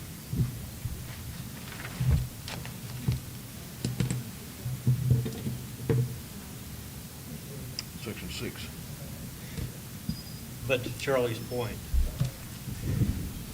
do we have a maximum number of bedrooms in R1? No. There's nothing in the building code or the zoning code that prohibits number of bedrooms. So theoretically, someone could build a 10, 12, 14-bedroom home and turn it into an STR. The only thing we have regarding home size are minimum home sizes. So in an R1, you have to have a minimum of 950 square feet. Other than that, there's no. So I would recommend against limiting number of bedrooms. I don't think that's the city's purview, but occupancy, health, safety, and welfare, I think is. Jason, could you do that through a CUP process? Yes. Okay.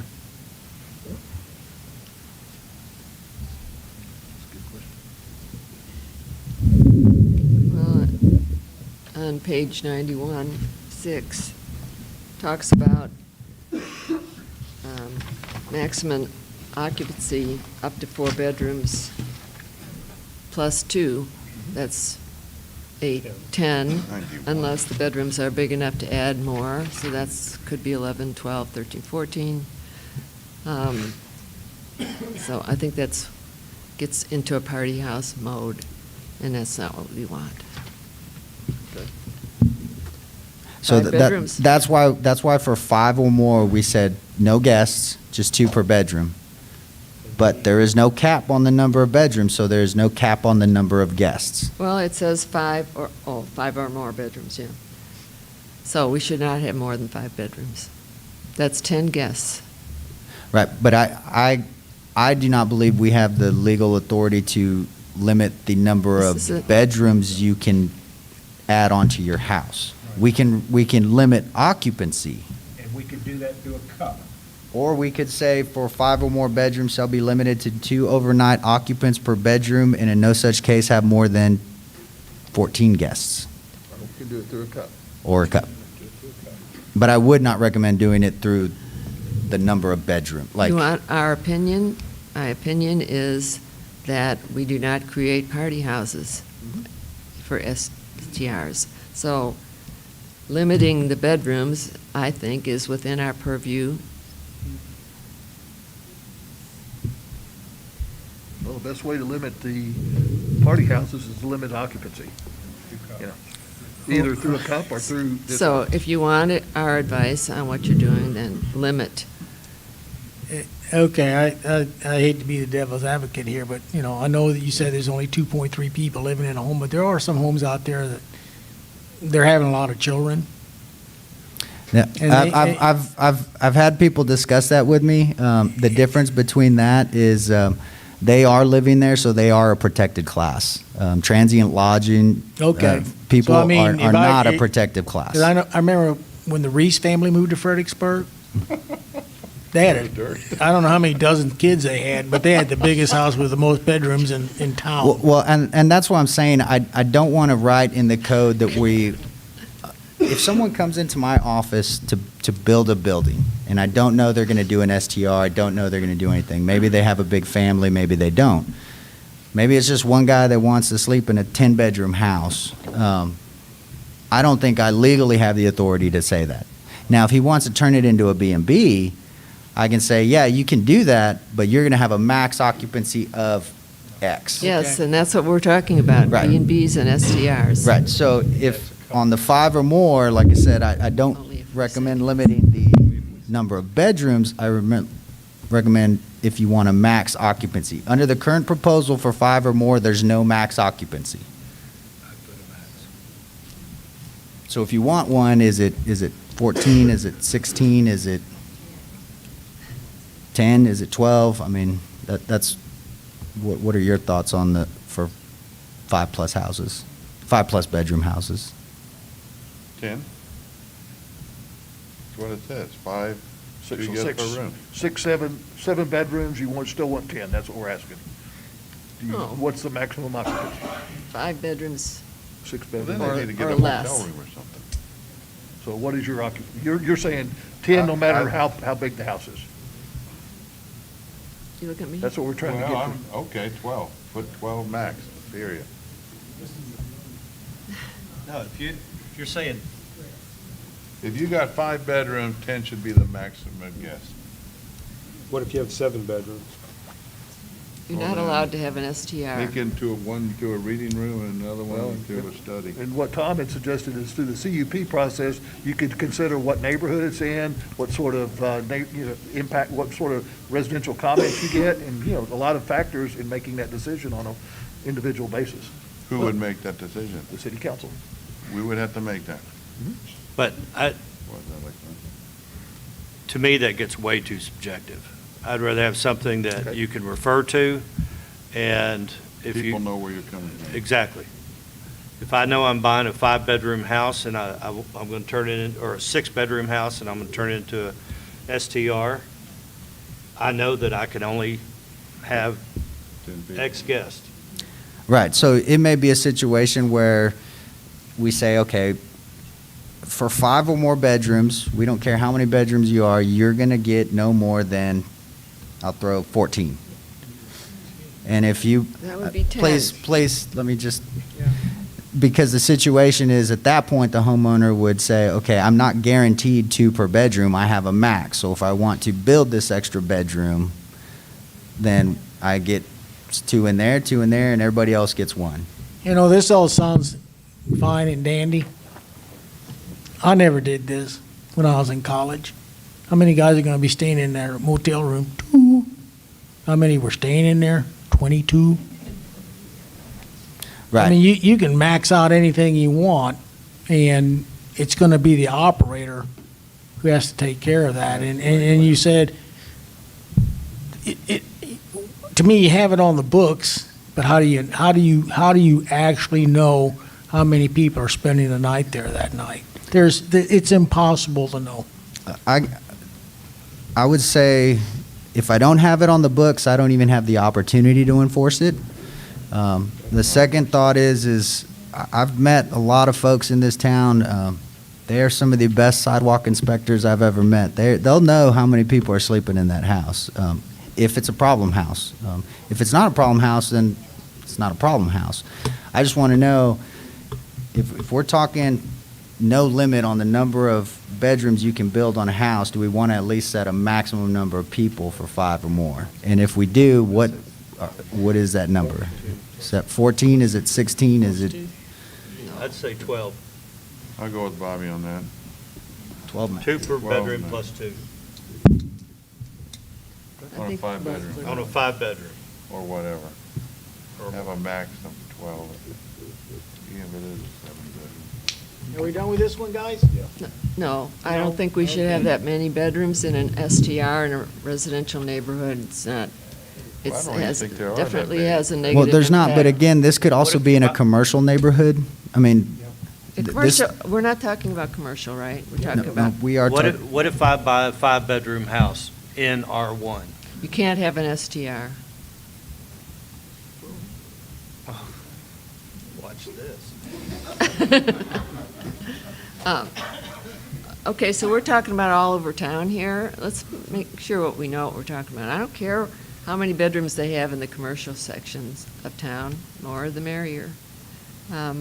But in a residential area, R1 or R2, is there too many? Yeah. so no cap in commercial and an R1, R2, a max of, did I hit 12? R1? R1, R2 is what Bobby, he suggested 12. And so do we want to make that 12 in R1 and R2 areas and let commercial not have an occupancy limit? We're talking about R1 right now. R1. R2 is Two, different. 3 maybe. Unless you have kids, I mean, you could have 2 kids, and that'd be 2 plus 2 guests. Most families have 2 kids. What are you saying, You how can't many? kick the kids out, send the kids to the Okay, hotel. Mike. You can't, I don't know, we gotta get, what I was talking about a while ago.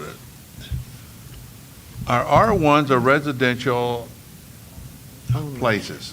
And, you know, if I look at it, how many B&Bs do y'all really want in Fredericksburg? Y'all want the whole town to be just filled with B&Bs? You know, that's gonna be like Vegas. No, we don't want Vegas here. We want a town that there is certain areas that it's family oriented. And this is what I've said all along. We gotta get back to the family orientation here. I had my notes here and I was reading them, but we gotta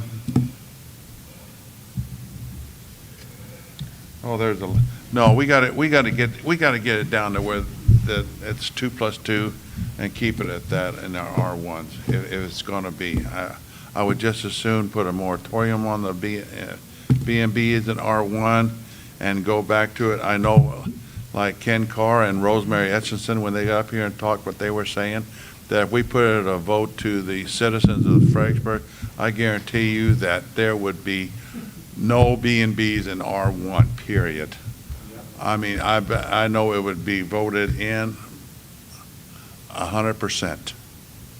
So, I mean, somehow, y'all, the B&B is a business. I've been in business. I've signed a couple of $1 million notes too when we did our nursing home, and we worked like hell to keep everything going.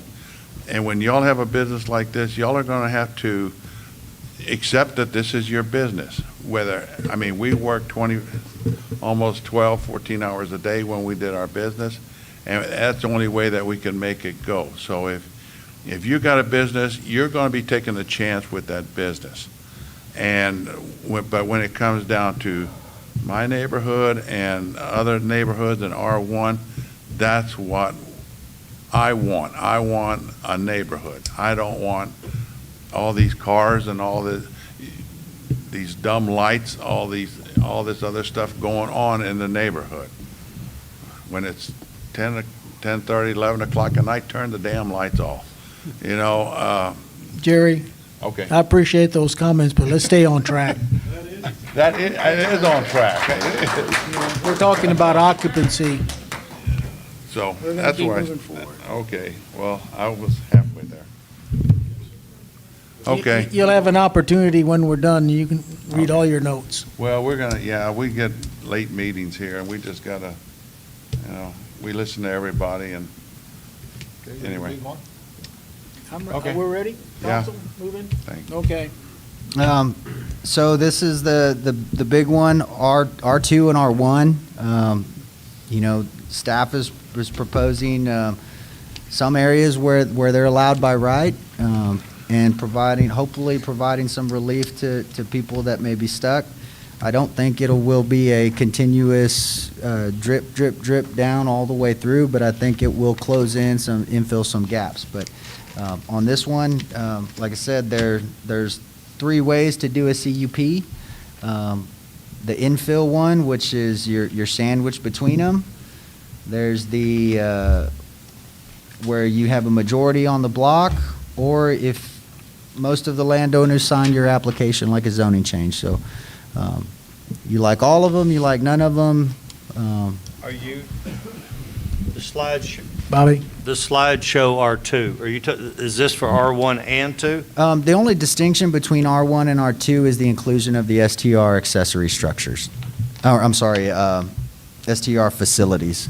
So the reason they're very similar, because R2, there are generally 4 areas of R2 within the city.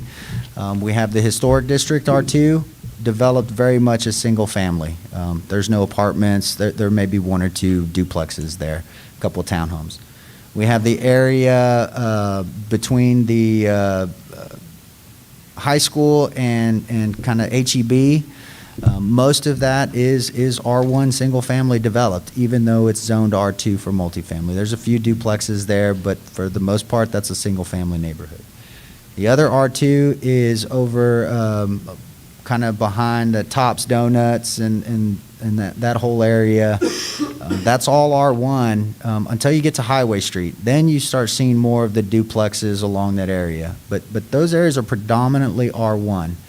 So that's why we said in R2, the unoccupied STR and the STR facility will be allowed by right next to commercial. Otherwise, you have to do a CUP to do those 2 products. You can still do the B&B accessory, you can still do those 2, but the unoccupied would be there. And that was because staff's original proposal said it would be allowed by right in R2, but there was some concern about protecting those neighborhoods as well, and some concern about driving all the STRs to those areas. So that's why we put in only by right along commercial for those 2 types of products, but we wanted to allow a CUP process. Kathy, go ahead.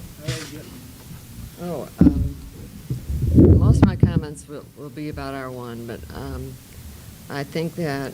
Kathy, can you get a little closer to the mic? Thank you. I'm looking down and... in R2, our R2 neighborhoods in many areas of the town look just like R1 neighborhoods.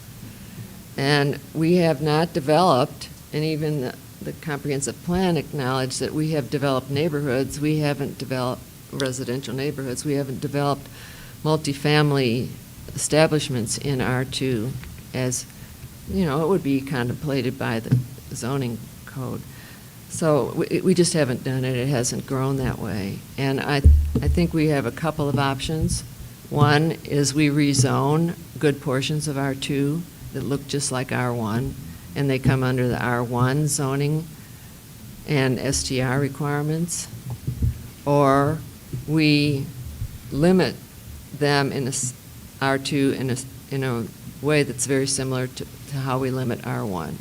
And that's what staff's proposal was.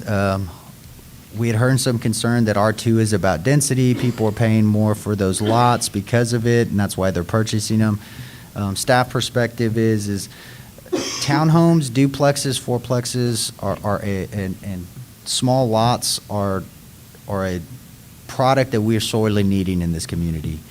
We have very little of it. So by keeping them the way they are and limiting the number of STRs, it kind of drives the landowners to consider other economics. And so it may incentivize them to say, okay, instead of building 2 STRs on my 1 R2 lot, I could build a fourplex and make more money. And it might incentivize them to build the type of housing we need versus building a transient lodging. Okay, I couldn't understand some of what you just said because of your mask. But, Sorry about that. It's okay. So we are protecting it like we are R1, except for the periphery near the commercial. And the goal would be to, still let them do the STR facilities, but it's going to be a much lower density.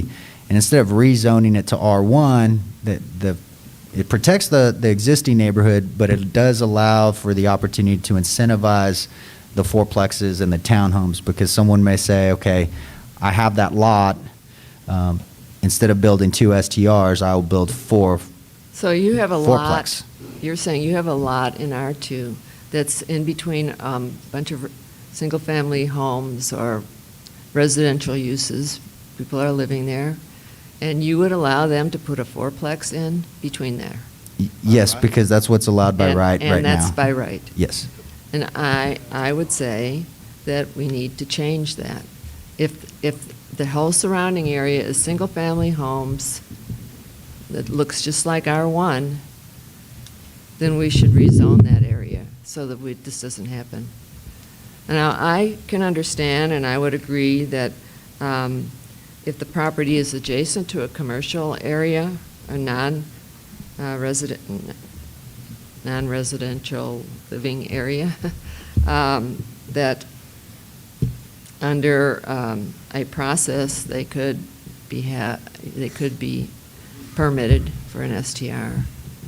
So right now, that's the by right unoccupied, and the STR facility would be allowed by right next to commercial. Right. Does council want me to leave the 3 different scenarios, the 3 different CUP processes in there, or do y'all want me to pull those out? Again, this is R2 right now. Now there is, that functions as R1. I'm going to weigh in on this. To start, I don't know if you can answer this. You're talking about a lot. I'm thinking about a vacant lot, R2 vacant lot. Yeah. I will tell you, they're pretty damn scarce, if there's any. They're very few and far and in between. So when you talk about a lot to be developed into fourplex or a duplex, that's minimal. Most of these lots that are zoned R2, in my opinion, and I don't disagree with Kathy, they surely reflect a single-family residential living, but they are R2. Mm-hmm. Okay, so that gives them a right under R2 to add that short-term rental. Okay? Now, I guess if they wanted to, since they're in R2, they could put a duplex back there and rent it full-time. Is that a fair statement? Yes, sir. Okay. I will tell you, and I'm not going to tell you this is a fact, but I have rental property, and I will tell you, the wear and tear on a short-term rental isn't anywhere near like it is on rental property. So in my opinion, it's still any of the R2 should still be by right, with no exceptions to being backed up to commercial. I kind of understand where you're coming from on that. But those are R2, and I'm not an attorney, and I'll defer this to my, you're taking away value from R1, if you would rezone from R2 to R1. That's a taking. And I know there's some Supreme Court law, or, that says you can't be doing that without compensation. So my concern is it's R2, it has been R2 for many, many, many years, and by right, that's where it should stay. And again, if you can tell me there's a dozen R2 vacant lots out there, let me know where they are. Because they're By not. Tom's house? That's the only vacant R2 in the area. No, they're not. Everything on that end of Friendship Lane has got some kind of plan that came through your office. Okay, now, maybe the other end. There's a few infill R2s that need to be developed between the school and H.E.B. that I've seen, but you're right. That's not in my area. Few and far between. Yeah, few and far So between. I'm hearing from you, you would like it back to kind of the original proposal, by right in R2. It's by right. So the original proposal did carve out the historic district, as a little more protected. I think we're going to need to talk about the historic district as R2. I think that is different R2 than the area I live in. Okay. I agree with the mayor's position. R2 mixed residential is designed for higher density housing, and I think we need to keep that in our community because it's needed in our community. Okay. So I think it's important that we get the views of the other council members 'cause on this issue, because we're changing direction a little bit, and so. So what, Tom, are you saying for R2 residential, not STRs, needs to stay the same, which I would agree? Okay, but STRs are allowed in R2 residential. Correct. My only concern with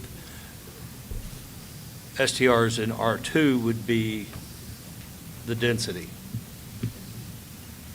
But the whole design behind R2 is to have higher density. It's changed, life has changed.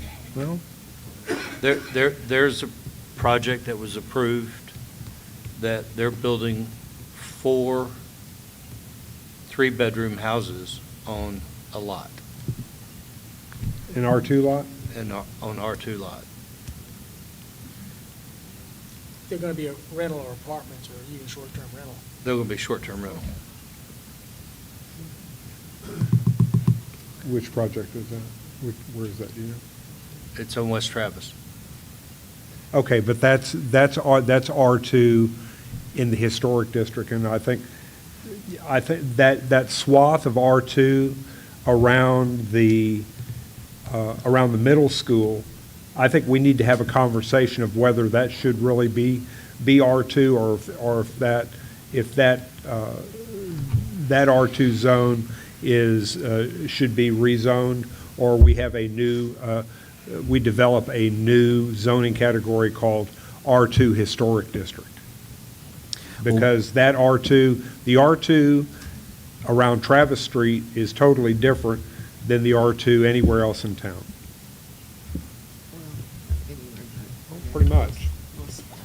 So we do have the historic district. We can put some different parameters in there, and so that's what we originally did. We said you can still do the STR facility, but it would be 1 per 5,000 square feet. So basically 2 per lot versus the 8 per lot we're getting now.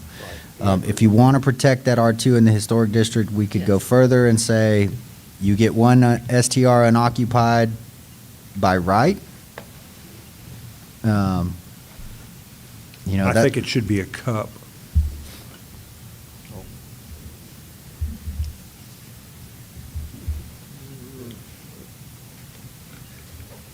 I think that I would like to reduce occupancy in that area, but we're not talking about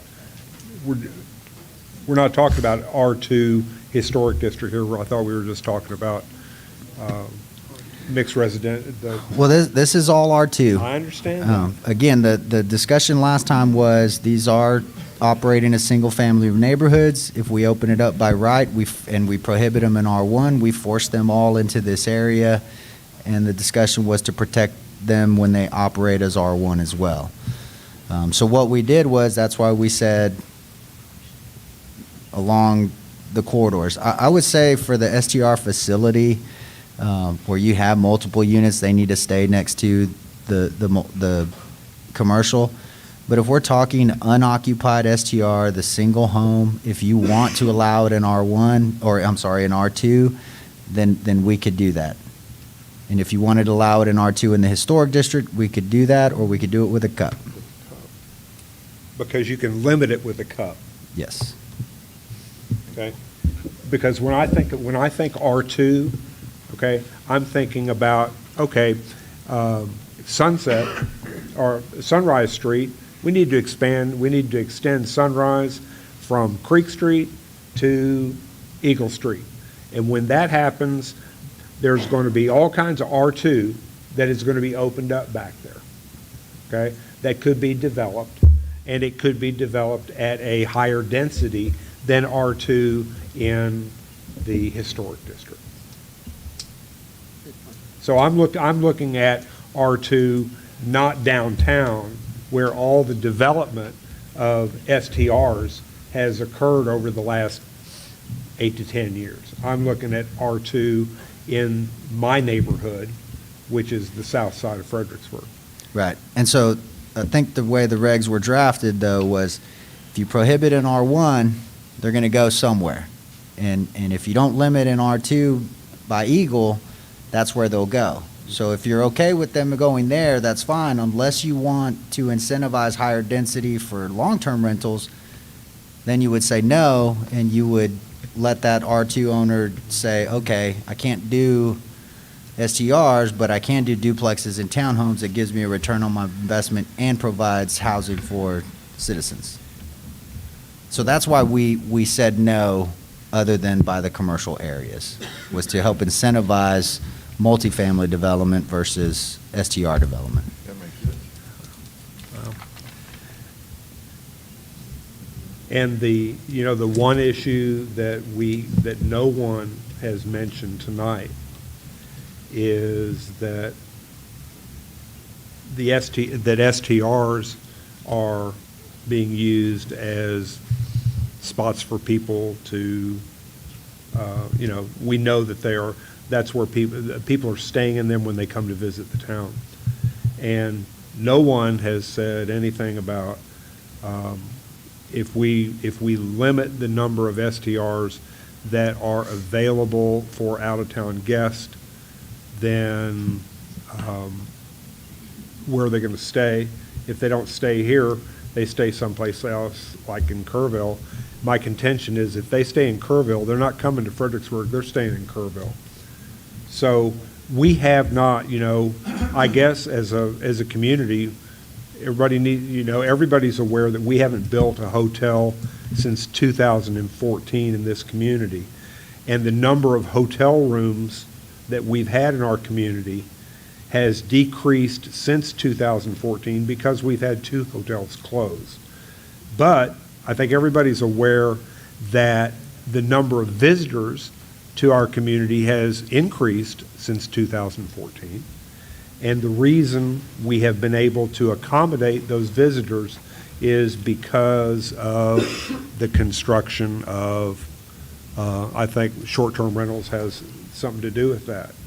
I don't know, I don't know why we can't build hotels. I'm sure that there are people here that have studied that, but I have my own views about why people are buying property in Fredericksburg and why they're converting houses into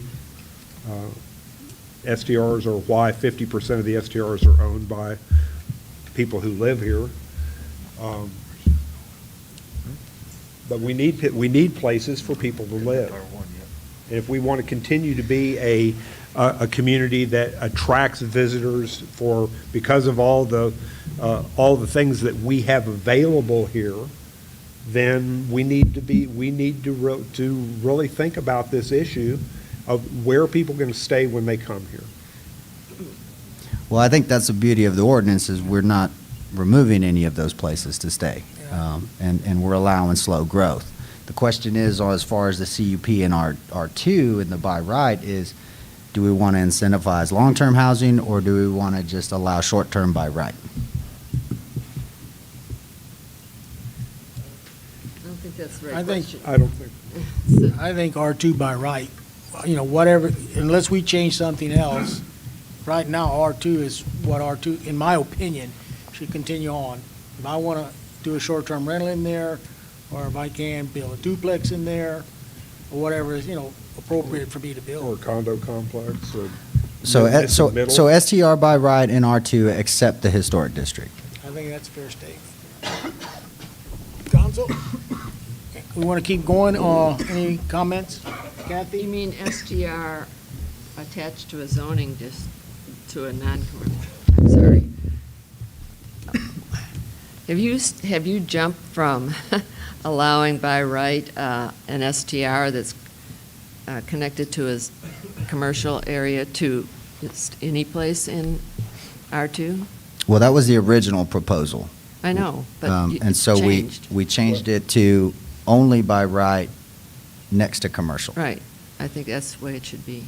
Okay. But the current, But- but the current is, it's by right in R2. Adjacent to commercial. No, Currently. currently, Current. today. Currently, yes, it's by Yes, right. okay. That's where it should Well, be. I'm in favor of keeping the current regulation. Ditto. We have So- two, I've heard two council members say by right, one say by right only in adjacent to commercial. We haven't heard from Bobby and Jerry. This is, we're not voting tonight, are we? No, but we need No, we need they want to a get some consensus. consensus. We'll vote on it when we get to the table. By right, by commercial. So in R2, that's the question. We'll leave out the historic district. I think we've got that covered. When it boils down to every other R2 in the city, it's either going to be open by right or only next to commercial. Is kind of what I'm hearing. So I need a tiebreaker for some direction. When you say by right, they can build, or they can turn the existing structure into STR or build an STR, would it still fall under the density, the occupancy levels?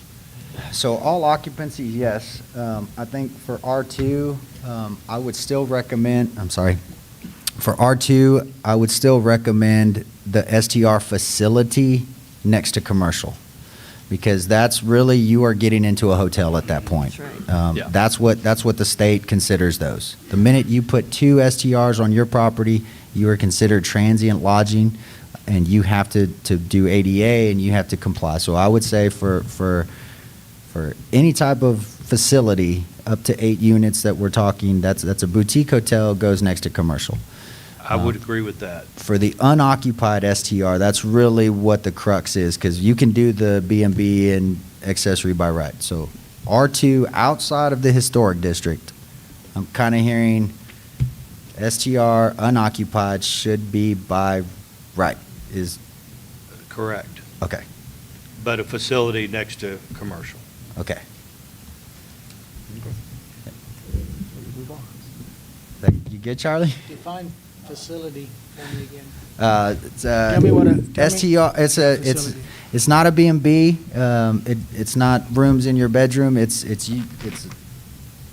could live here and have 5 STR buildings in the back, or you could not live there and just have up to 8. That's the facility. More than one STR on site, Adjacent to commercial. adjacent to commercial. Okay.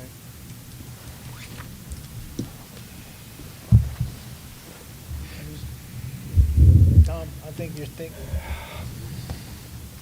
So according to that definition, Jason, the eightplex in the R2, I'm talking about Oofer Street off of South Creek Street, they're building, there are 8 new STRs.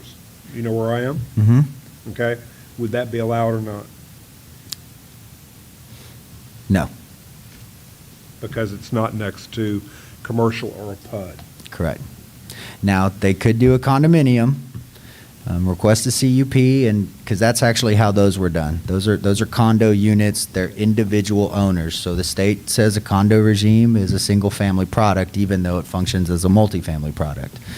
So each individual owner of their condo is not beholden to the other owners. So as that individual owner can come to the city and say, I want an STR permit, but my neighbor doesn't. So a little different animal, and that's why we put all condos into CUPs, because we just have 0 ordinances or regs that really touch on condominium regimes. We have a couple of density calculations, but that's it, and they're way more complicated. So that property could possibly be built, because they could do it as a condo, but it would go through the cut process. Oh, where we stand. I'm not for sure where we stand on this yet. And I think one of the things I heard out there was clarity. So if I hear this right, man, correct me if I'm wrong, please, because I'm probably the dumbest rock up here today. Right now, if you're adjacent to commercial, you can do short-term rental facility. If you're not adjacent to commercial, you would have to do a cup, or you couldn't do it. You could, no. I mean, it depends. Do you want to keep the cup scenarios that I had under R2 and only limit them to the facilities versus the unoccupied? I think I can craft some more clear language. I need to kind of know where you stand on each type of facility. So an STR facility, again, hotel, do you think it should be in the middle of an R2 residential neighborhood, or should it be near the commercial? Commercial. Okay.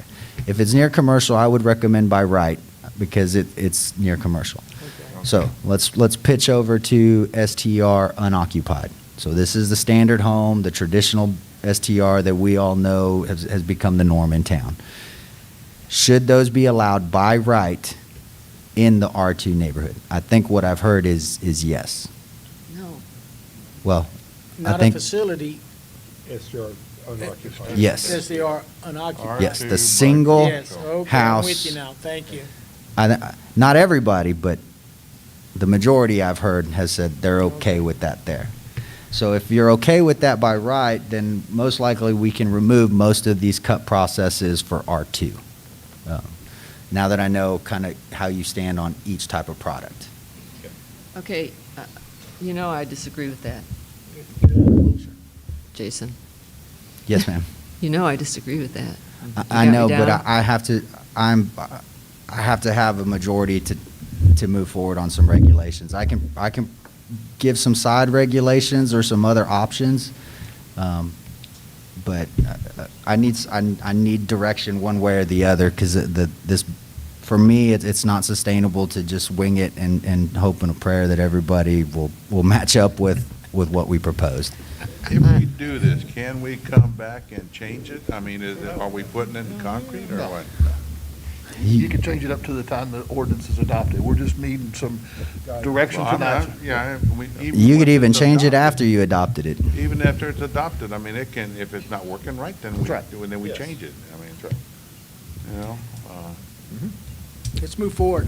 let's go forward. Let's go to the next one, please. Next one's the big one. Oh, it was? Oh, come on. What is that? So R1, we can talk cups, we can talk caps. Let's just, for this one, it's pretty simple.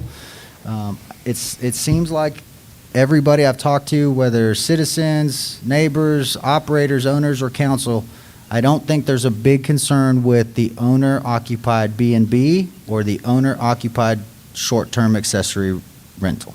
Is that a fair, accurate statement? Yes. Okay. So we're really talking just the short-term STR unoccupied. So under this proposal is they are not allowed, only with the cup. And they are only allowed for a cup under certain instances. So they're allowed by right adjacent to commercial. Again, that kind of buffer. But the CUP, there's three scenarios. The first is infill. The second is 50% or more on the street. And the third is just a neighborhood kind of banding together and say, yeah, we want to apply for this, or a zoning change. Zoning changes don't work. It's one of those three, right? It's one or two or three. Right. Okay. And So- that would qualify them to apply for the CUP. So the numbers I gave earlier on this map, so these purple lines that you see here, purple properties, those are the ones that are eligible for CUPs. There are less than 137 of those in the entire R1 and R2 zoning district. Just for some clarity, because I know it was talked about that it's going to keep on and keep on and keep on. So for me, it's unoccupied. I guess the first question is, are we okay with the by right next to commercial. No.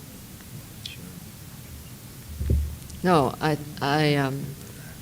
we have a bloated STR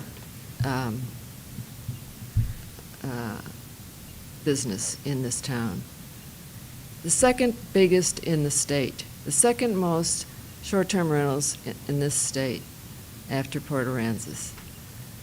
We have some blocks that look like they're blighted neighborhoods because most of the houses are already STRs. We have a housing need in this town. We are different from your normal town who has a few STRs. We all know on this panel that Waco had 260 short-term rentals, and that was too many for their town of over 139,000. So what did they do? They capped those in various residential areas. No more. I think we should do the same thing, something similar. We allowed this to happen. We allowed you all to invest your money. The city did that. But as Mr. Rogers said, when you have a business that's going sour, you have to change course. Isn't that what you said? You have to change course. And I think it's time for us to change course. I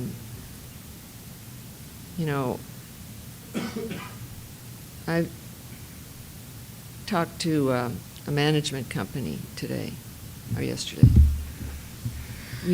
We have such a housing shortage that for every rental unit that came on the market, they had 7 to 10 applicants for every one, whether it was a house or an apartment or a condo or whatever. So for every, and it was been said tonight, for every STR in residential areas, that could be a residence. So I think that in order to protect our neighborhoods, as we're required to do under the comprehensive plan, that we ought to look at some fundamental points. And if you don't mind giving me the liberty to say this. Have at it. First of all, I don't think the city should be in the hospitality management business, which we would be under a CUP process. The P&Z and the city council should not be determining who gets an STR permit when somebody comes up and says, here's my situation. We should not be in that position. We should set some caps on these things so we don't have to do that. The CUP process is a long and clumsy and probably lawsuit-worthy proposition. Another point regarding the housing shortage. Some in the real estate business have told me and others that we have maybe up to a 500 home shortage in this town.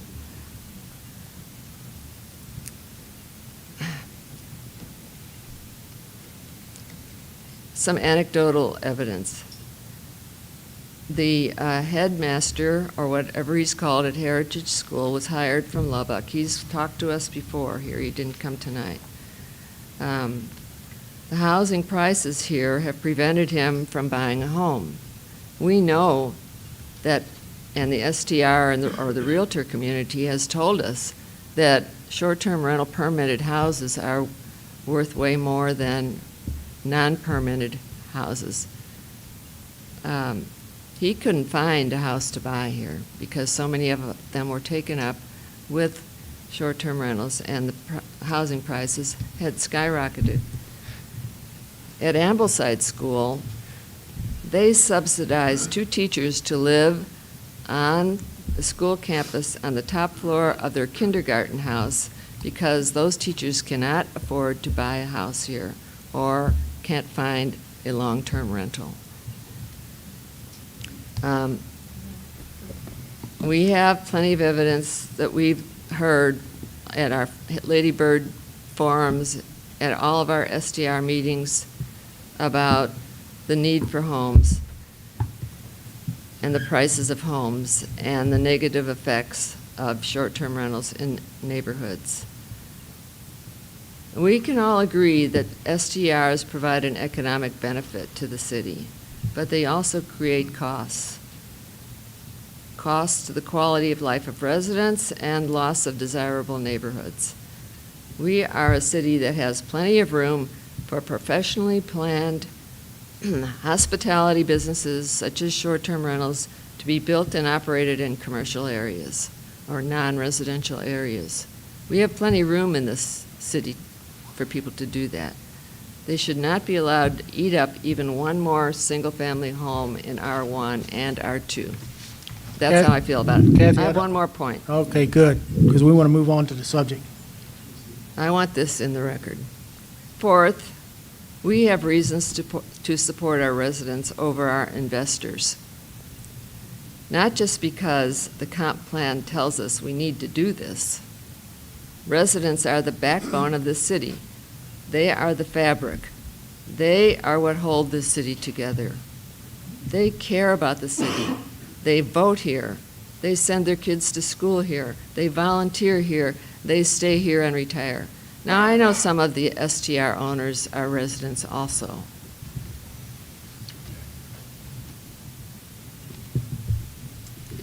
But they're making money off of this city in residential areas. Close to 50% of the STRs are owned by out-of-town investors. So they don't have the same interest in the city as residents do. And so STRs in commercial areas, we welcome you, but we should no longer welcome them into R1 and R2 areas of the city. And if it requires us to rezone R2 to make it R1, to protect them, especially, as Thomas said, in the historic sections of town, then we should do it. So as far as R1 is concerned, I think we should allow B&Bs and accessory STRs by right if it's owner occupied and there's more than 10,000 square feet, just as staff has suggested. We should allow existing non-owner occupied permitted STRs in R1 to continue operating, but not allow any new ones. We should do like Waco did, for example, and cap it at the existing number in R1. When an STR is sold, because of our unique situation with so many STRs taking up our residences, we should decide that an STR in an R1 neighborhood, when it is sold, it can no longer operate as an STR. They can build them all they want in the commercial area. We have plenty of room for that. It's not as if there's no other place for them to go. But we have to protect our neighborhoods, and especially R1, which is where most people, are talking about protecting. R2, if it looks like R1, we should do the same. So I hope that, you can think about this, gentlemen, that this is really probably the most significant, most important, most potentially damaging issue I've seen in 10 years being here. I've been here almost 20, but we have to do this right, and we are required to protect these people. Okay, Mayor, I'm done. Thank you, Kathy.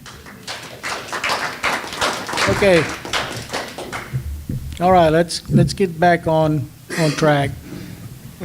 Oh, that's on track. Wake up, Jason. So, Kathy, Where thank were you. we at? I've got some clear direction from Kathy. So Yeah. if I can get the same direction from y'all on this one, then I think we'll be good. So, I do want to stay focused on the STR unoccupied Right, by that's right. where we're at. By right in R1 next to commercial. Right. Okay or no okay? Not, no. Yeah. I think we just kept our Okay. Give me an example.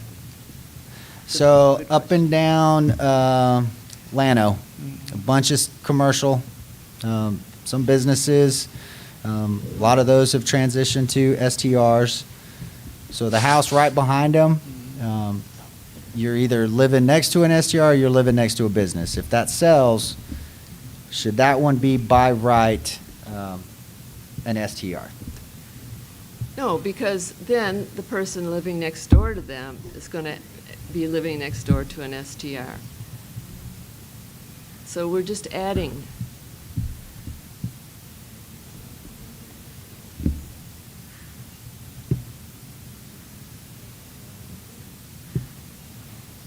So the reason staff put this in is we are trying to balance the needs of the community. We have a citizen need. We have a comp plan that says we need to protect our neighborhoods. We also have a comp plan that talks about our growing tourism industry and how we need to find appropriate places for these businesses.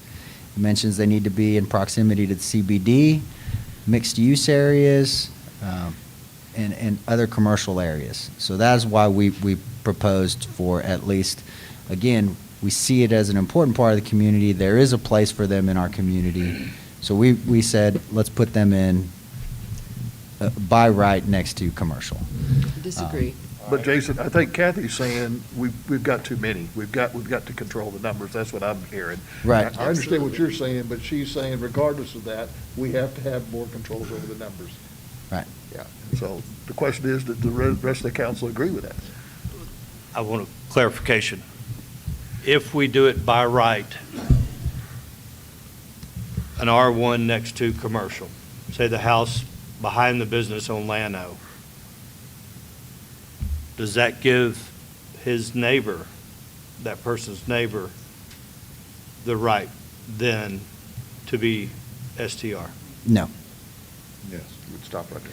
No. Now, it could result in a situation where if there were already, say there's 8 properties, the one on Llano is 1, we allow by right, next to it is 2, the guy in the middle isn't by right, but then there are 3 others down. It could trigger the ability for him to ask for it via CUP because we triggered the 50%. And that's assuming you want to allow the 50% CUP stuff. And see what, to me, that just opens the door for more spread in R1. It will. And- I've been very upfront that it will. It's going to infill. There'll be an opportunity for new ones. As we get zoning changes, we'll see new ones. You know, I when we first started talking about this, the main thing that I spoke to was preserving our neighborhoods. And if we allow that door to be opened like that, I think that's a mistake. I don't have a problem with STR owner occupied, but I think I feel like Kathy that R1, that's the only way you can have an STR. Owner occupied with an accessory. Okay. Tom? I'm in favor of cut processes in R1. So you're in favor of adding more STRs in R1, I'm in favor of allowing the cut process to continue, which would potentially which add- could. I go with Bobby and Kathy on that. Okay, Okay. we're ready to move on. Mayor, you on that one? pipe in here? Well, I'm in favor of the cup as well. You've always been a favorite cup. Okay. Move on. So other issues, I think it completes the slides, doesn't it? Yeah, that's really, Huh? Does it? Yeah. There was, This is a the- couple of things that were brought up Yeah. that Yeah. I kind of liked that I heard. Okay, Jerry, now you can have it. Well, one thing that I heard that I kind of liked is, you know, the ones that are there, you have 6 strikes and you lose it. I like 3 strikes and you're out for 90 days. That will get rid of your bad actors.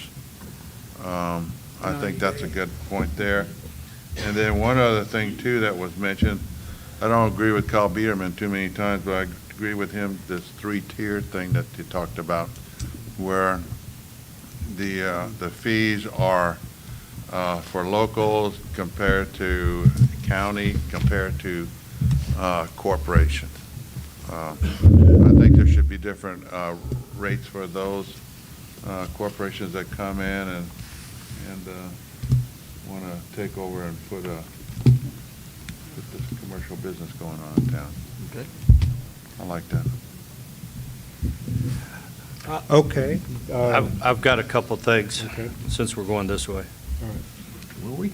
Yeah, We are. we are now. We are now. As far as the violations, I agree with Jerry for 3 violations, and I don't know that 90 days is enough. 6 months. We need to add some teeth to it. Yeah. So 6 months, or you just lose your permit For a year. altogether. The other I go with 6 thing, we were talking about advertising, and said however you advertise, it should include the short-term rental permit number assigned by the city, the number of available parking spaces, and I think we need to add maximum occupancy. And that should be for all STRs, not just new, but all. All this. What page are you on, Bobby? 96. Thomas? The section 5.401, I believe that we need, I'm in agreement with reducing the number of violations. I'm a firm believer that there are bad apples out there that have given the STR industry a bad name. And I believe that, I think that STRs, if noise is always is an issue, we could mandate the use of noise meters. I think a responsible STR owner would probably have one in there, and he would tell his guests that this is the process. I want every property owner in Fredericksburg to be responsible. Maybe that's being Pollyannish, but I think that's where we should be going. I'd like to reduce the number. 3 is fine with me. 6 months, you lose it. 6 months.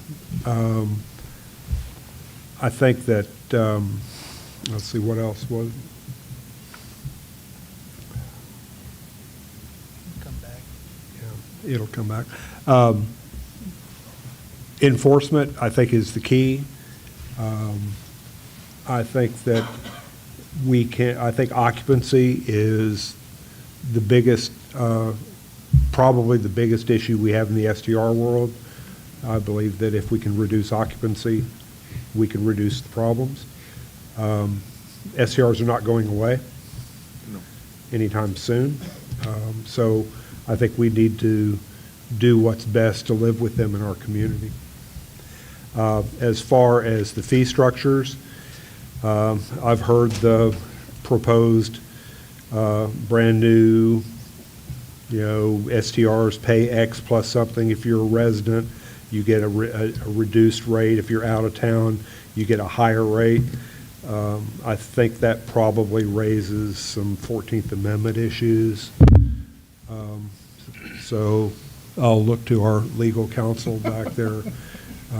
He's not screaming you're practicing law without a license, so I'm going to say that he's probably, I might be on track there. I think we need to be aware that a lot of the STRs in this community, in fact, stats I've seen, 50% of them are owned by people that live in our community. We can go into a whole economic discussion of why people who inherit houses decide to sell their houses for STRs. We can go into an economic discussion about why people decide to pull their money out of their Edward Jones stock account or their bond account and invest in real estate in Fredericksburg, Texas, because they've got a better rate of return. We don't really we live in a capitalistic society. We don't have a lot of control over the economy and what people do. I would hate to be discriminatory toward people that want to invest in our community, because a lot of people, one could say that the reason Fredericksburg is what it is today is because of people who moved here in the late 60s and early 70s and invested in this community.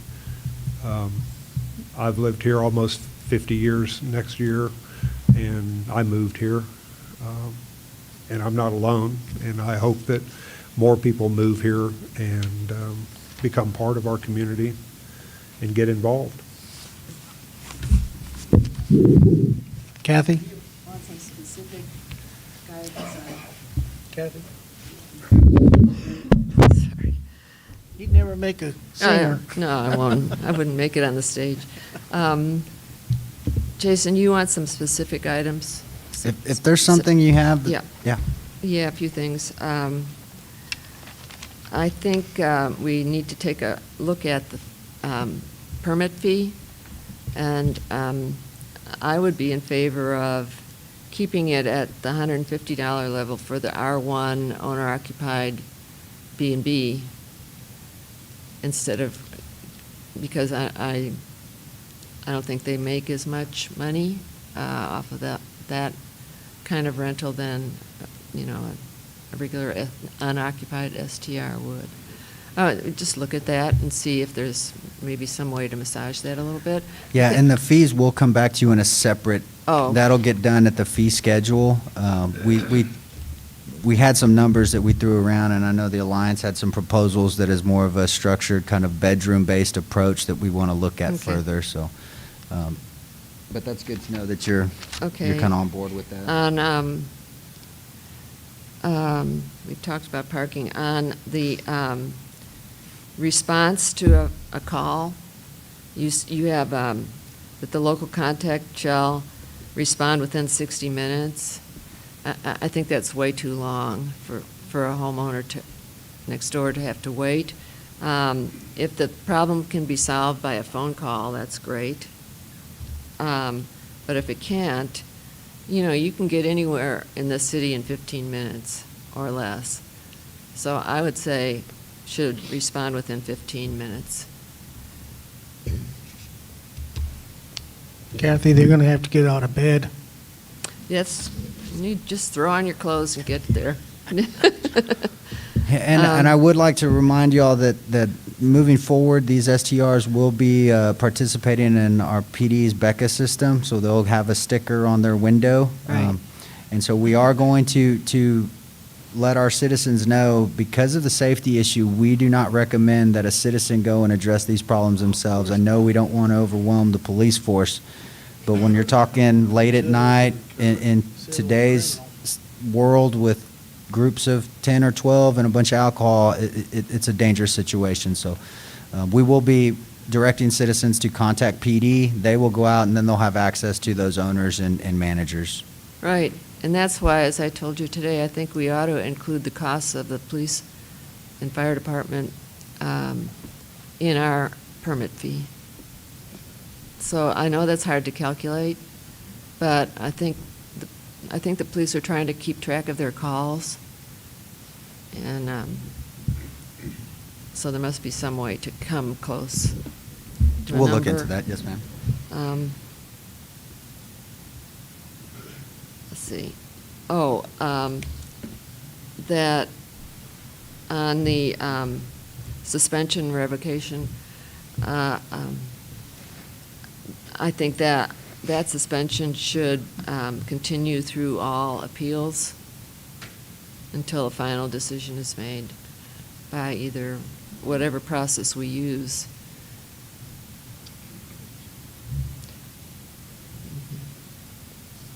Either administrative or going to the courts, whatever, but the suspension should continue. And I agree with 3 violations.